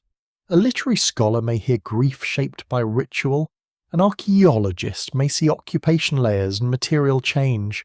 A historian of religion may see divine order, cult practice, and political theology. A popular storyteller may see prophecy, because prophecy has a better thumbnail, a gentle confession. Mystery travels farther than caution, yet caution has its own beauty. It allows the ancient world to remain strange without forcing it to become false. It lets Sumer be Sumer, not merely a mirror for modern nightmares. The people who wrote those tablets lived under skies without satellites, worked fields without engines, feared gods with local names, and measured life through institutions built from clay, grain, water, and hierarchy. They were not and still they are not entirely other. This is the pulse beneath the debate. Human beings repeat certain conditions because bodies, landscapes, power, memory, hunger, fear, and ambition repeat. The technologies change, the materials change, the costumes improve sometimes, but people still gather in cities. Organize labour, fear floods, read signs, reset debts, build systems, and wonder whether knowledge has escaped wisdom. The echo is real. The explanation must remain careful. A quirky fringe tidbit belongs openly in this room because it refuses to stay outside. Modern alternative histories often claim that academic scholars hide the true meaning of Sumerian texts, especially when those meanings involve ancient astronauts, forbidden prophecies, or lost super-civilizations. There is no credible evidence for such concealment. What actually exists is slower, less glamorous, and far more interesting. Scholars argue in public, publish disagreements, revise translations, and admit uncertainty. A conspiracy hates footnotes. History survives on them. You turn from the tablet to a map on the wall showing ancient cities across Mesopotamia. The names are familiar now in sound, even if still distant in spirit. Eridu, Uruk, Lagash, Nippur, Kish, Shuruppak. Basic name carries layers of excavation, text, damage, reconstruction, and debate. None is merely a symbol, each was a lived place, full of meals, illness, gossip, devotion, trade, grief, and dust. The debate beneath history protects those lives. It asks you not to steal them for a convenient conclusion. If a flood story resembles modern climate fear, that matters, but it does not mean the scribe predicted modern sea level rise. If creation myths describe humans as labourers, that matters, but it does not mean a single ancient text explains all modern work culture. If hybrid beings resemble modern boundary anxieties, that matters, but it does not mean the Sumerians foresaw laboratories. The pattern is meaningful without becoming proof. That distinction is the thread you hold.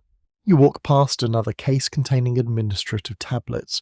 Their subject matter is modest: sheep, grain, workers, land, deliveries.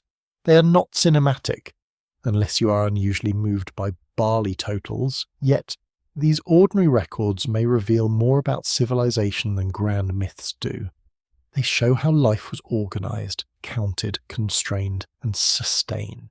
Prophecy hides in the ordinary, not because the ordinary predicts the future, but because it exposes structure. A city that counts labor in clay teaches you how power thinks. A field damaged by salt teaches you how abundance can harm its source. A king list with impossible reigns teaches you how authority imagines timelessness while actually passing away. A lament over ruined streets teaches you that urban life, for all its brilliance, can vanish into mourning. No single tablet says everything. Together, they become a low voice. The debate beneath history is therefore not an obstacle to wonder. It is the way wonder stays honest. It allows you to feel the ancient unease without pretending every speculation is fact. It allows the hidden timeline to remain a reconstruction, not a command. It gives you permission to say perhaps, it is possible. And the evidence suggests, rather than shouting certainty into the dark, certainty can be restful. It can also be lazy. The reading room grows quieter. A researcher closes a notebook. Another adjusts a tablet support under a glass lid. Outside the window, your modern city hums with traffic, elevators, data, and distant sirens. Inside, dried mud from an ancient river plain holds the room in a deeper stillness. You sense the two worlds touching. The ancient city asks questions. The modern city answers badly, then tries again. Scholars translate a line, revise it, argue gently or not so gently, and leave room for doubt. That doubt is not emptiness.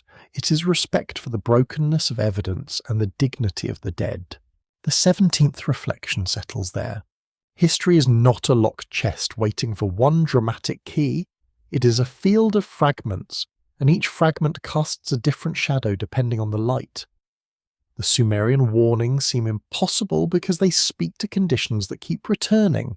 They're unfolding today not as literal predictions, but as old human patterns rising in new materials. Water still rises, cities still hunger, records still trap, power still claims eternity, knowledge still escapes. You step back from the tablet. The glass reflects your face faintly over the ancient marks, and for a moment your features mingle with the wedge-shaped signs. It is only reflection, nothing supernatural, yet it feels right. You are not outside the debate. You are one of the later readers deciding how much mystery to allow and how much care to keep. The tablet remains still.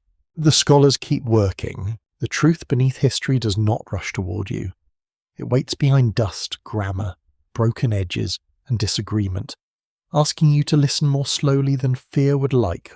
The clay rests in your hand as if it has borrowed the warmth of a living body. You imagine it before it became a tablet, before it became a record, before anyone pressed a sign into its surface. It was river mud, soft and dark, carried by water from distant lands and laid down patiently on the plain. It held fragments of reeds, groundstone, animal tracks, rain, and sunlight. Then someone lifted it, shaped it, omouthed it, and made it serve memory. That is how the Sumerian story sees humanity. Formed from earth, given breath, set to work. The image is humble, but not simple. Clay is common, yet powerful. It can become brick, bowl, figurine, seal, tablet, lamp, toy, oven, wall, and shrine. It can hold grain or hold a law. It can build a city or preserve a poem. To say humans are made from clay is not only to lower them, it is also to place them among the useful, shapeable, fragile, enduring materials of civilization. A human being is earth made responsible. That is a heavy thought to carry into the sleep. records confirm that Mesopotamian creation traditions often describe human beings as made to relieve divine labour, with clay or earth playing a central role in several versions. Scholars at Yale, Oxford, and Chicago have studied these myths as reflections of religious imagination, social hierarchy, and the lived reality of work in early urban societies. The stories do not merely ask where humans came from, they ask what humans are for. That question is never harmless. You stand in a dim workshop where a potter turns wet clay silt in his hands, his fingers press, support and correct. The vessel rises slowly, widening at the belly, narrowing at the neck. Beside him, unfired pots wait in rows. Some will survive use, some will crack, some will be discarded before they ever hold anything. The potter does not hate the clay. He shapes it according to need. Need is not always kindness. In the creation myths, divine beings shape humanity because the world requires workers. The gods are weary, the gods complain, the gods need someone below to maintain the rhythms above. Humans enter as a solution to discomfort higher up the ladder. That is the unsettling social truth hidden under sacred language. Many societies explain the burdens of the lower by describing the needs of the higher. The gods need offerings. Kings need tribute. Institutions need labour. The pattern is familiar enough to be uncomfortable. Yet the story is not only oppression. If humans are made from clay, then they belong to the earth, to water, to craft, to transformation. Clay is not passive forever. Once fired, it hardens. Once inscribed, it remembers. Once built into a wall, it shelters. Once formed into a cup, it nourishes. The same material used for obedience becomes the material of endurance. Perhaps Sumer knew this without saying it plainly. The 18th reflection turns toward human purpose, but refuses a single answer. Were people created to serve, to remember, to build, to suffer, to praise, to resist, to carry the work the gods abandoned? Ancient texts lean towards service, yet daily life adds other meanings that no myth can fully control. You feel them in small scenes. A mother feeding a child before dawn, a brewer laughing with a neighbour, a mason smoothing wet plaster across a wall, a singer practicing a hymn until the melody steadies, a farmer pressing seed into soil with tired hope, a scribe adding a joke to a school text when the teacher is not looking, because rebellion sometimes has excellent penmanship. These are not merely functions, they are lives. A mainstream historical fact widens the frame. Excavations and textual studies show that Sumerian society included skilled craftspeople, merchants, farmers, priests, scribes, labourers, slaves, rulers, musicians, and household managers. Research from major American university collections has helped reconstruct this social diversity through tablets, artifacts, burials, guiles, and architecture. The ancient city was not a single crowd of workers, it was a layered human world, layered and unequal. An open scholarly debate concerns how much agency ordinary people possessed within early Mesopotamian institutions.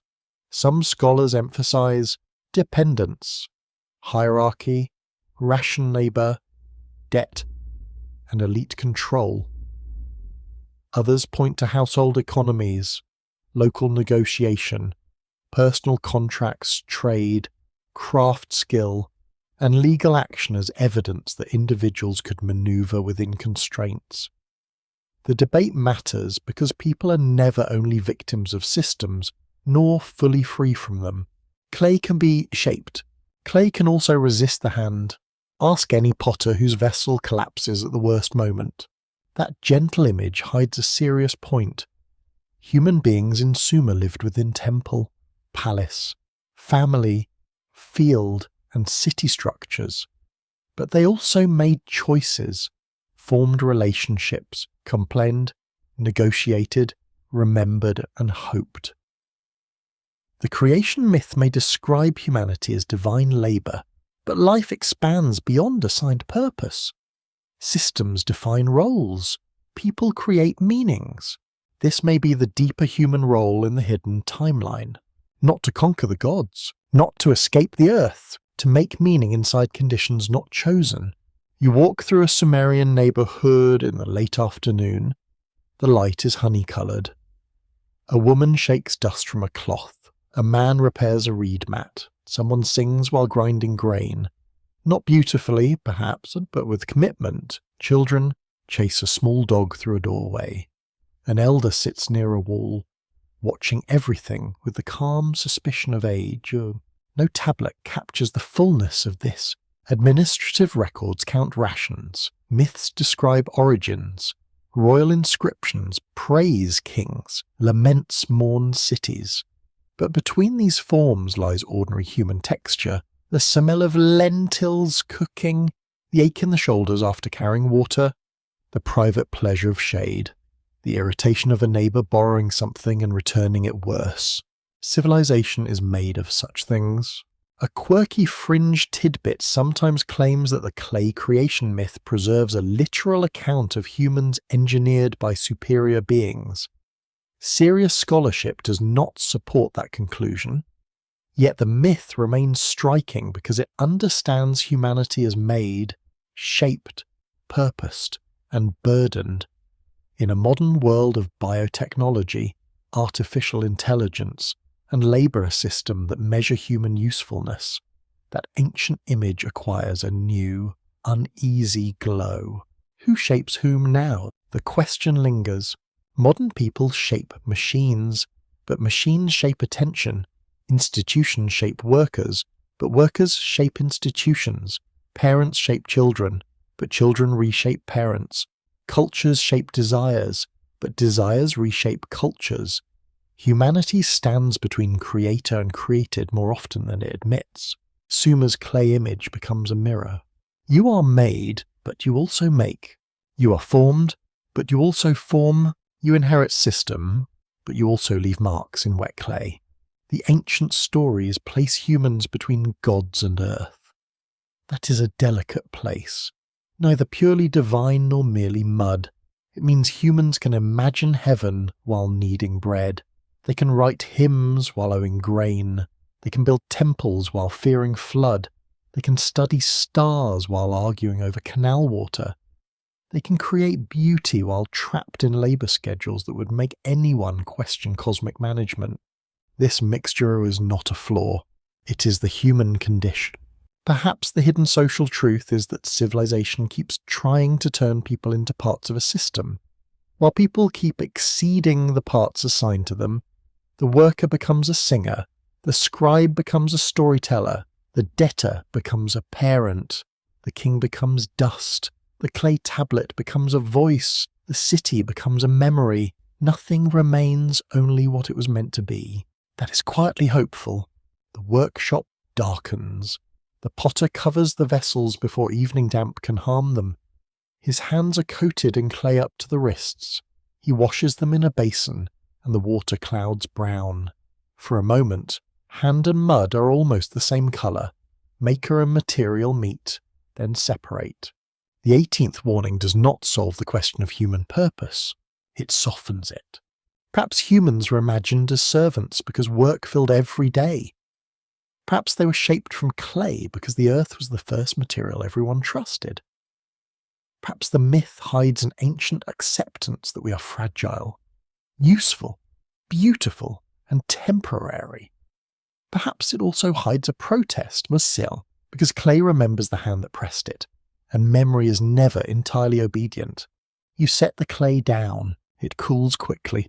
Outside, the evening star appears above the roofs. Somewhere, a worker returns home. Somewhere, a child laughs. Somewhere. A scribe adds one more mark to a tablet that may outlive everything he knows. Humanity stands between gods and clay, not as answer, but as question, still soft in places, still hardening in others, still waiting to learn what it has been shaped to become. The tablets still whisper when the room has grown almost dark. You do not hear them as voices in the ordinary sense, Clay has no throat, no breath, no tongue moving behind teeth, yet the marks hold pressure, like rain waiting behind a sealed skid. Each sign is small, each fragment is damaged. Together, they gather into a murmur that seems older than language and younger than fear. The 9 warnings have become a pattern now. Water rises against the confidence of cities. The sky turns observation into authority. Soil grows bitter beneath the promise of abundance. The city feeds on the people it shelters. Writing saves memory and traps obligation. Labour becomes sacred. Then endless. Hybrid beings guard the edge where categories fail. The moon turns rhythm into debt and schedule. Knowledge escapes the hands that once controlled it. None of these warnings stands alone. They lean into one another. That is what makes them difficult to dismiss. A flood damages fields. Damaged fields strain cities. Strained cities demand more labour. More labour requires records. Records deepen debt. Debt follows calendars. Calendars depend on skywatching. Skywatchers gain authority. Authority protects itself through systems, boundaries, myths, and controlled knowledge. Then knowledge leaks, and the whole arrangement must explain itself to a different age. History enjoys circles. It rarely asks whether you do. A mainstream historical fact steadies this gathering. Sumerian civilization did not vanish in one dramatic moment. Its language, cities, religious traditions, scribal practices, and myths changed, mixed, and continued through Akkadian, Babylonian, and Assyrian worlds in complex ways. Scholars at Yale, Oxford, Chicago, and the University of Pennsylvania have shown that Mesopotamian culture was not a single rise and fall, but a long inheritance of transformation. That matters deeply. The warning is not simple collapse. It is continuity under pressure. You stand in a museum gallery, but your mind is full of canals, rooftops, fields, storerooms, marshes, schoolrooms, and moonlit courtyards. Each place has left something behind, not a complete map, not a final answer. More like a series of footprints crossing damp ground before sunrise. You can follow them for a while, then they fade. The tablets do not say, "Here is your future." They say, "Here is what people keep doing." That is more useful, perhaps, and less comforting. A tablet recording grain does not predict global supply chains, but it shows how food becomes administration. A flood myth does not predict modern coastal risk, but it shows how people imagine total vulnerability. A king list does not predict modern dictators or executives, but it shows how power dreams of impossible duration. A city lament does not predict any one city's ruin, but it understands urban grief with painful clarity. The ancient world does not need to know your devices.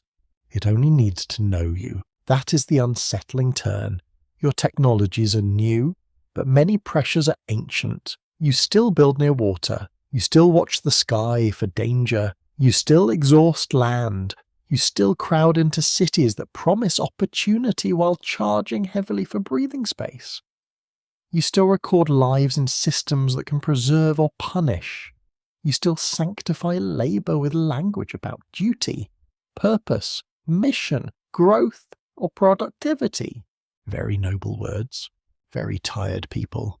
An open scholarly debate surrounds whether ancient Mesopotamian texts should be read primarily as evidence of social reality, religious imagination, political ideology, or literary art. Some researchers emphasize their institutional context and historical uses. Others stress their symbolic depth, performance settings, and scribal creativity. The strongest reading lets all these layers remain active, because ancient texts were rarely only one thing. A hymn can be theology. It can also be politics. It can also be art. It can also be someone's homework. You smile gently at that possibility because it keeps the dead human. It prevents the tablets from becoming too grand, too cold, too convenient for mystery. Somewhere, a young scribe made errors. Somewhere, a teacher frowned. Somewhere, a copyist preserved a story without knowing it would be read by people under electric light thousands of years later. The hidden truth is not that Sumer knew everything. The hidden truth is that Sumer knew enough. It knew that water could unmake confidence. It knew that power seeks cosmic approval. It knew that fields can fail slowly. It knew cities can become heavy. It knew records can outlive mercy. It knew work can swallow identity. It knew the edges of order produce monsters. It knew cycles can become chains. It knew knowledge, once written, can outlast the world that wrote it. That is an extraordinary inheritance. A quirky fringe tidbit still moves around the tablets like a shadow at the edge of a lamp. Some claim the 9 warnings are not interpretations at all, but deliberate prophecies hidden by priestly elites for a future generation.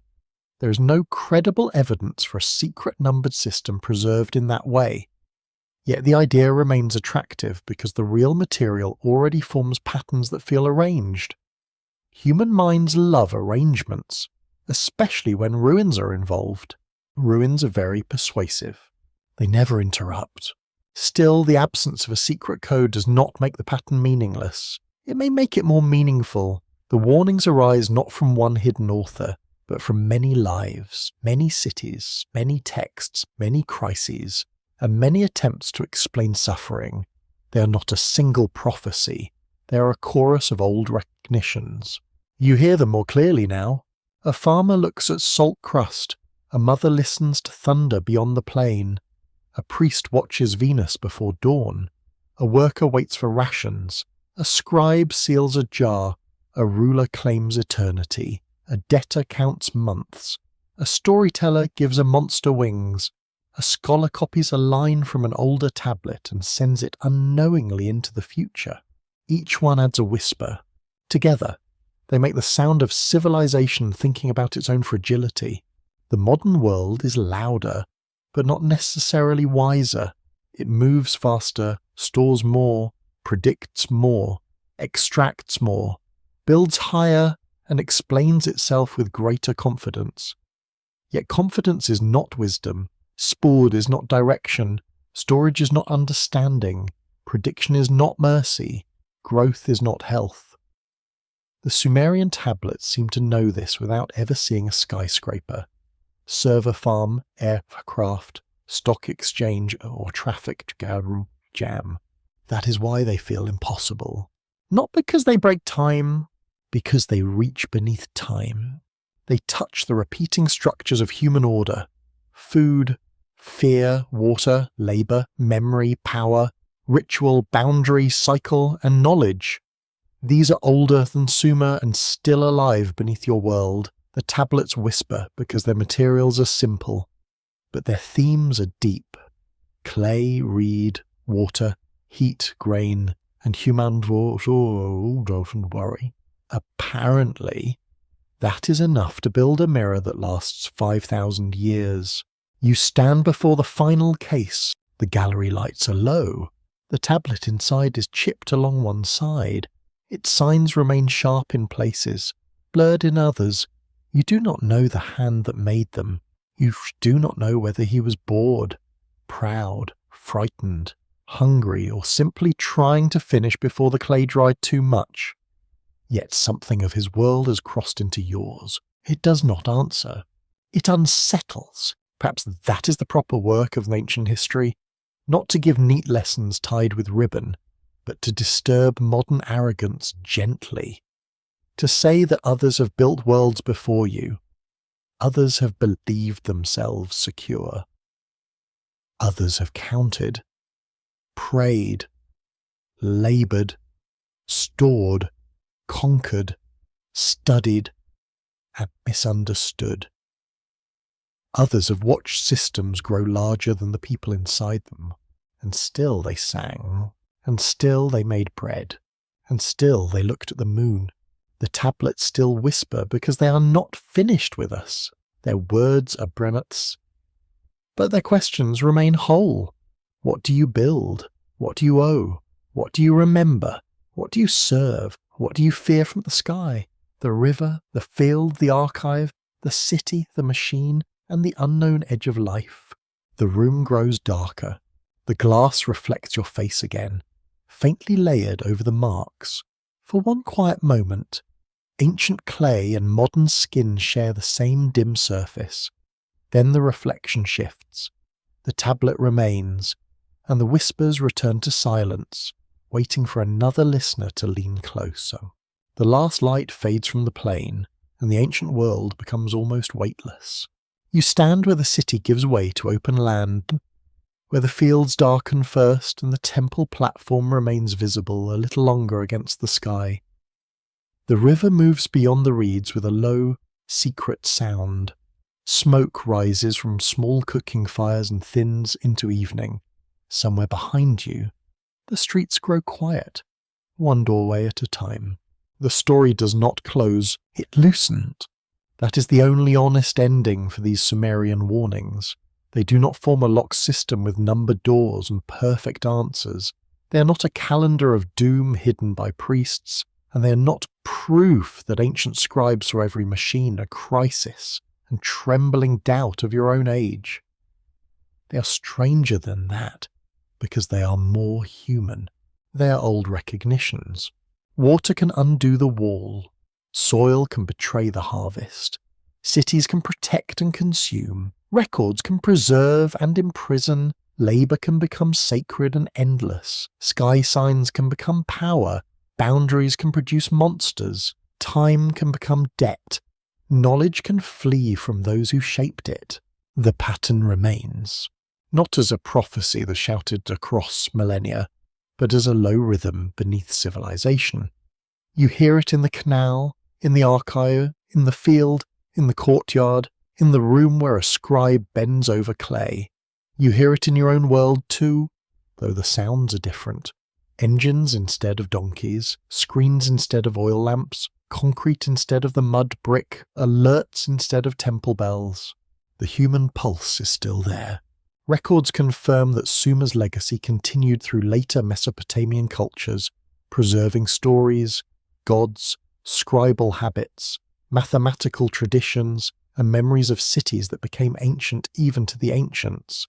Scholars at major institutions such as Oxford, Yale, Chicago, and the University of Pennsylvania continue to study those fragments because they are not dead curiosities. They are foundations, broken and partial, but still carrying weight. You are standing on them. Every modern system has ancestry in older attempts to organize uncertainty. Writing began with marks pressed into clay. Administration began with grain, jars, seals, workers, and storage rooms. Urban life began with walls, markets, temples, drains, and crowded mornings. The first great cities did not solve human existence. They gave it new shapes, new burdens, and new dreams. That sounds familiar. Perhaps every civilization believes it is awake at the summit of time. It looks back at earlier people and sees their mistakes clearly. Their gods look strange, their rulers look vain, their records look crude, their fears seem wrapped in myth. Then the civilization looks at itself and sees intelligence, progress, necessity, and excellent reasons for doing the same old things with better tools. History has a dry sense of humour. A scholarly debate continues over how ancient societies should guide modern reflection. Some historians warn against drawing direct lessons from distant worlds because context matters deeply. Others argue that long historical patterns help modern people recognize risks hidden by novelty. Both cautions belong together. Sumer should not be forced into prophecy, but it should not be dismissed as silence either. The past is not a script. It is a mirror with cracks. You look into those cracks and see images that do not line up perfectly. A Sumerian farmer does not become a modern climate scientist. A temple scribe does not become a data engineer. A diviner does not become a predictive model. A king list does not become a corporate chart. Yet each comparison catches something true enough to disturb sleep. Gently, which is our preferred speed of a disturbance tonight. The ancient world does not repeat itself exactly, it echoes through structure. A quirky fringe tidbit remains at the edge of the firelight, because it has followed the whole journey like a persistent moth. Some people will always say the tablets hide forbidden prophecies, lost visitors from the sky, or secret timelines known only to chosen interpreters.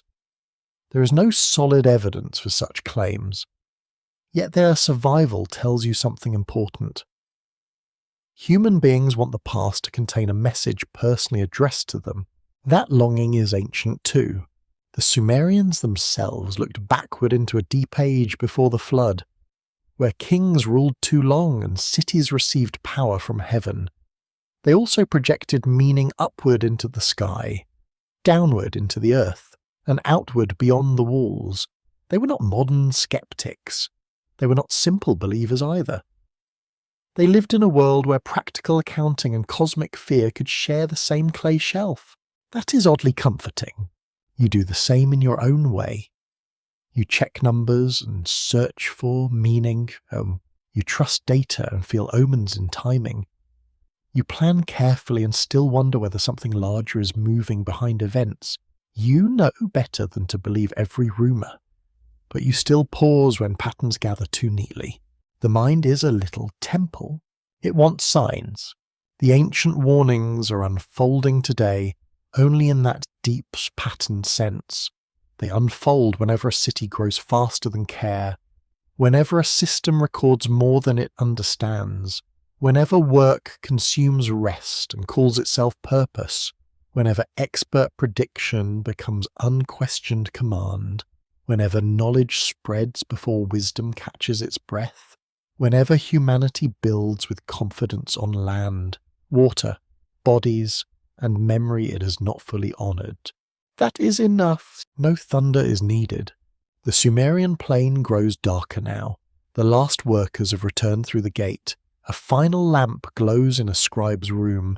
The river keeps moving beside the fields, neither friend nor enemy. The moon lifts slowly over the temple platform. It has watched kings vanish. Languages sleep, walls crumble, and clay outlive the hands that shaped it. You listen, and the silence seems layered. There is the silence of ruined cities, the silence of lost songs, the silence of names without faces, the silence of arguments no one remembers winning, the silence of children who became ancestors, and ancestors who became dust. Beneath all of it lies another silence, deeper and softer. It is not empty, it is waiting. Perhaps the true hidden timeline is not a list of secret dates. Perhaps it is the recurring movement of human beings from wonder into order, from order into strain, from strain into warning, from warning into forgetting, and from forgetting back into wonder. Perhaps every civilization receives the same message, but hears it in the language of its own age. Sumer heard it in clay. You hear it in the hum of modern life. Someone else, far in the future, may hear it in materials you cannot name. The final tablet remains under dim light. Its surface is broken, yet the surviving marks still hold. That may be the softest lesson. Nothing complete has reached you. Not the city, not the voice, not the world, and not the answer.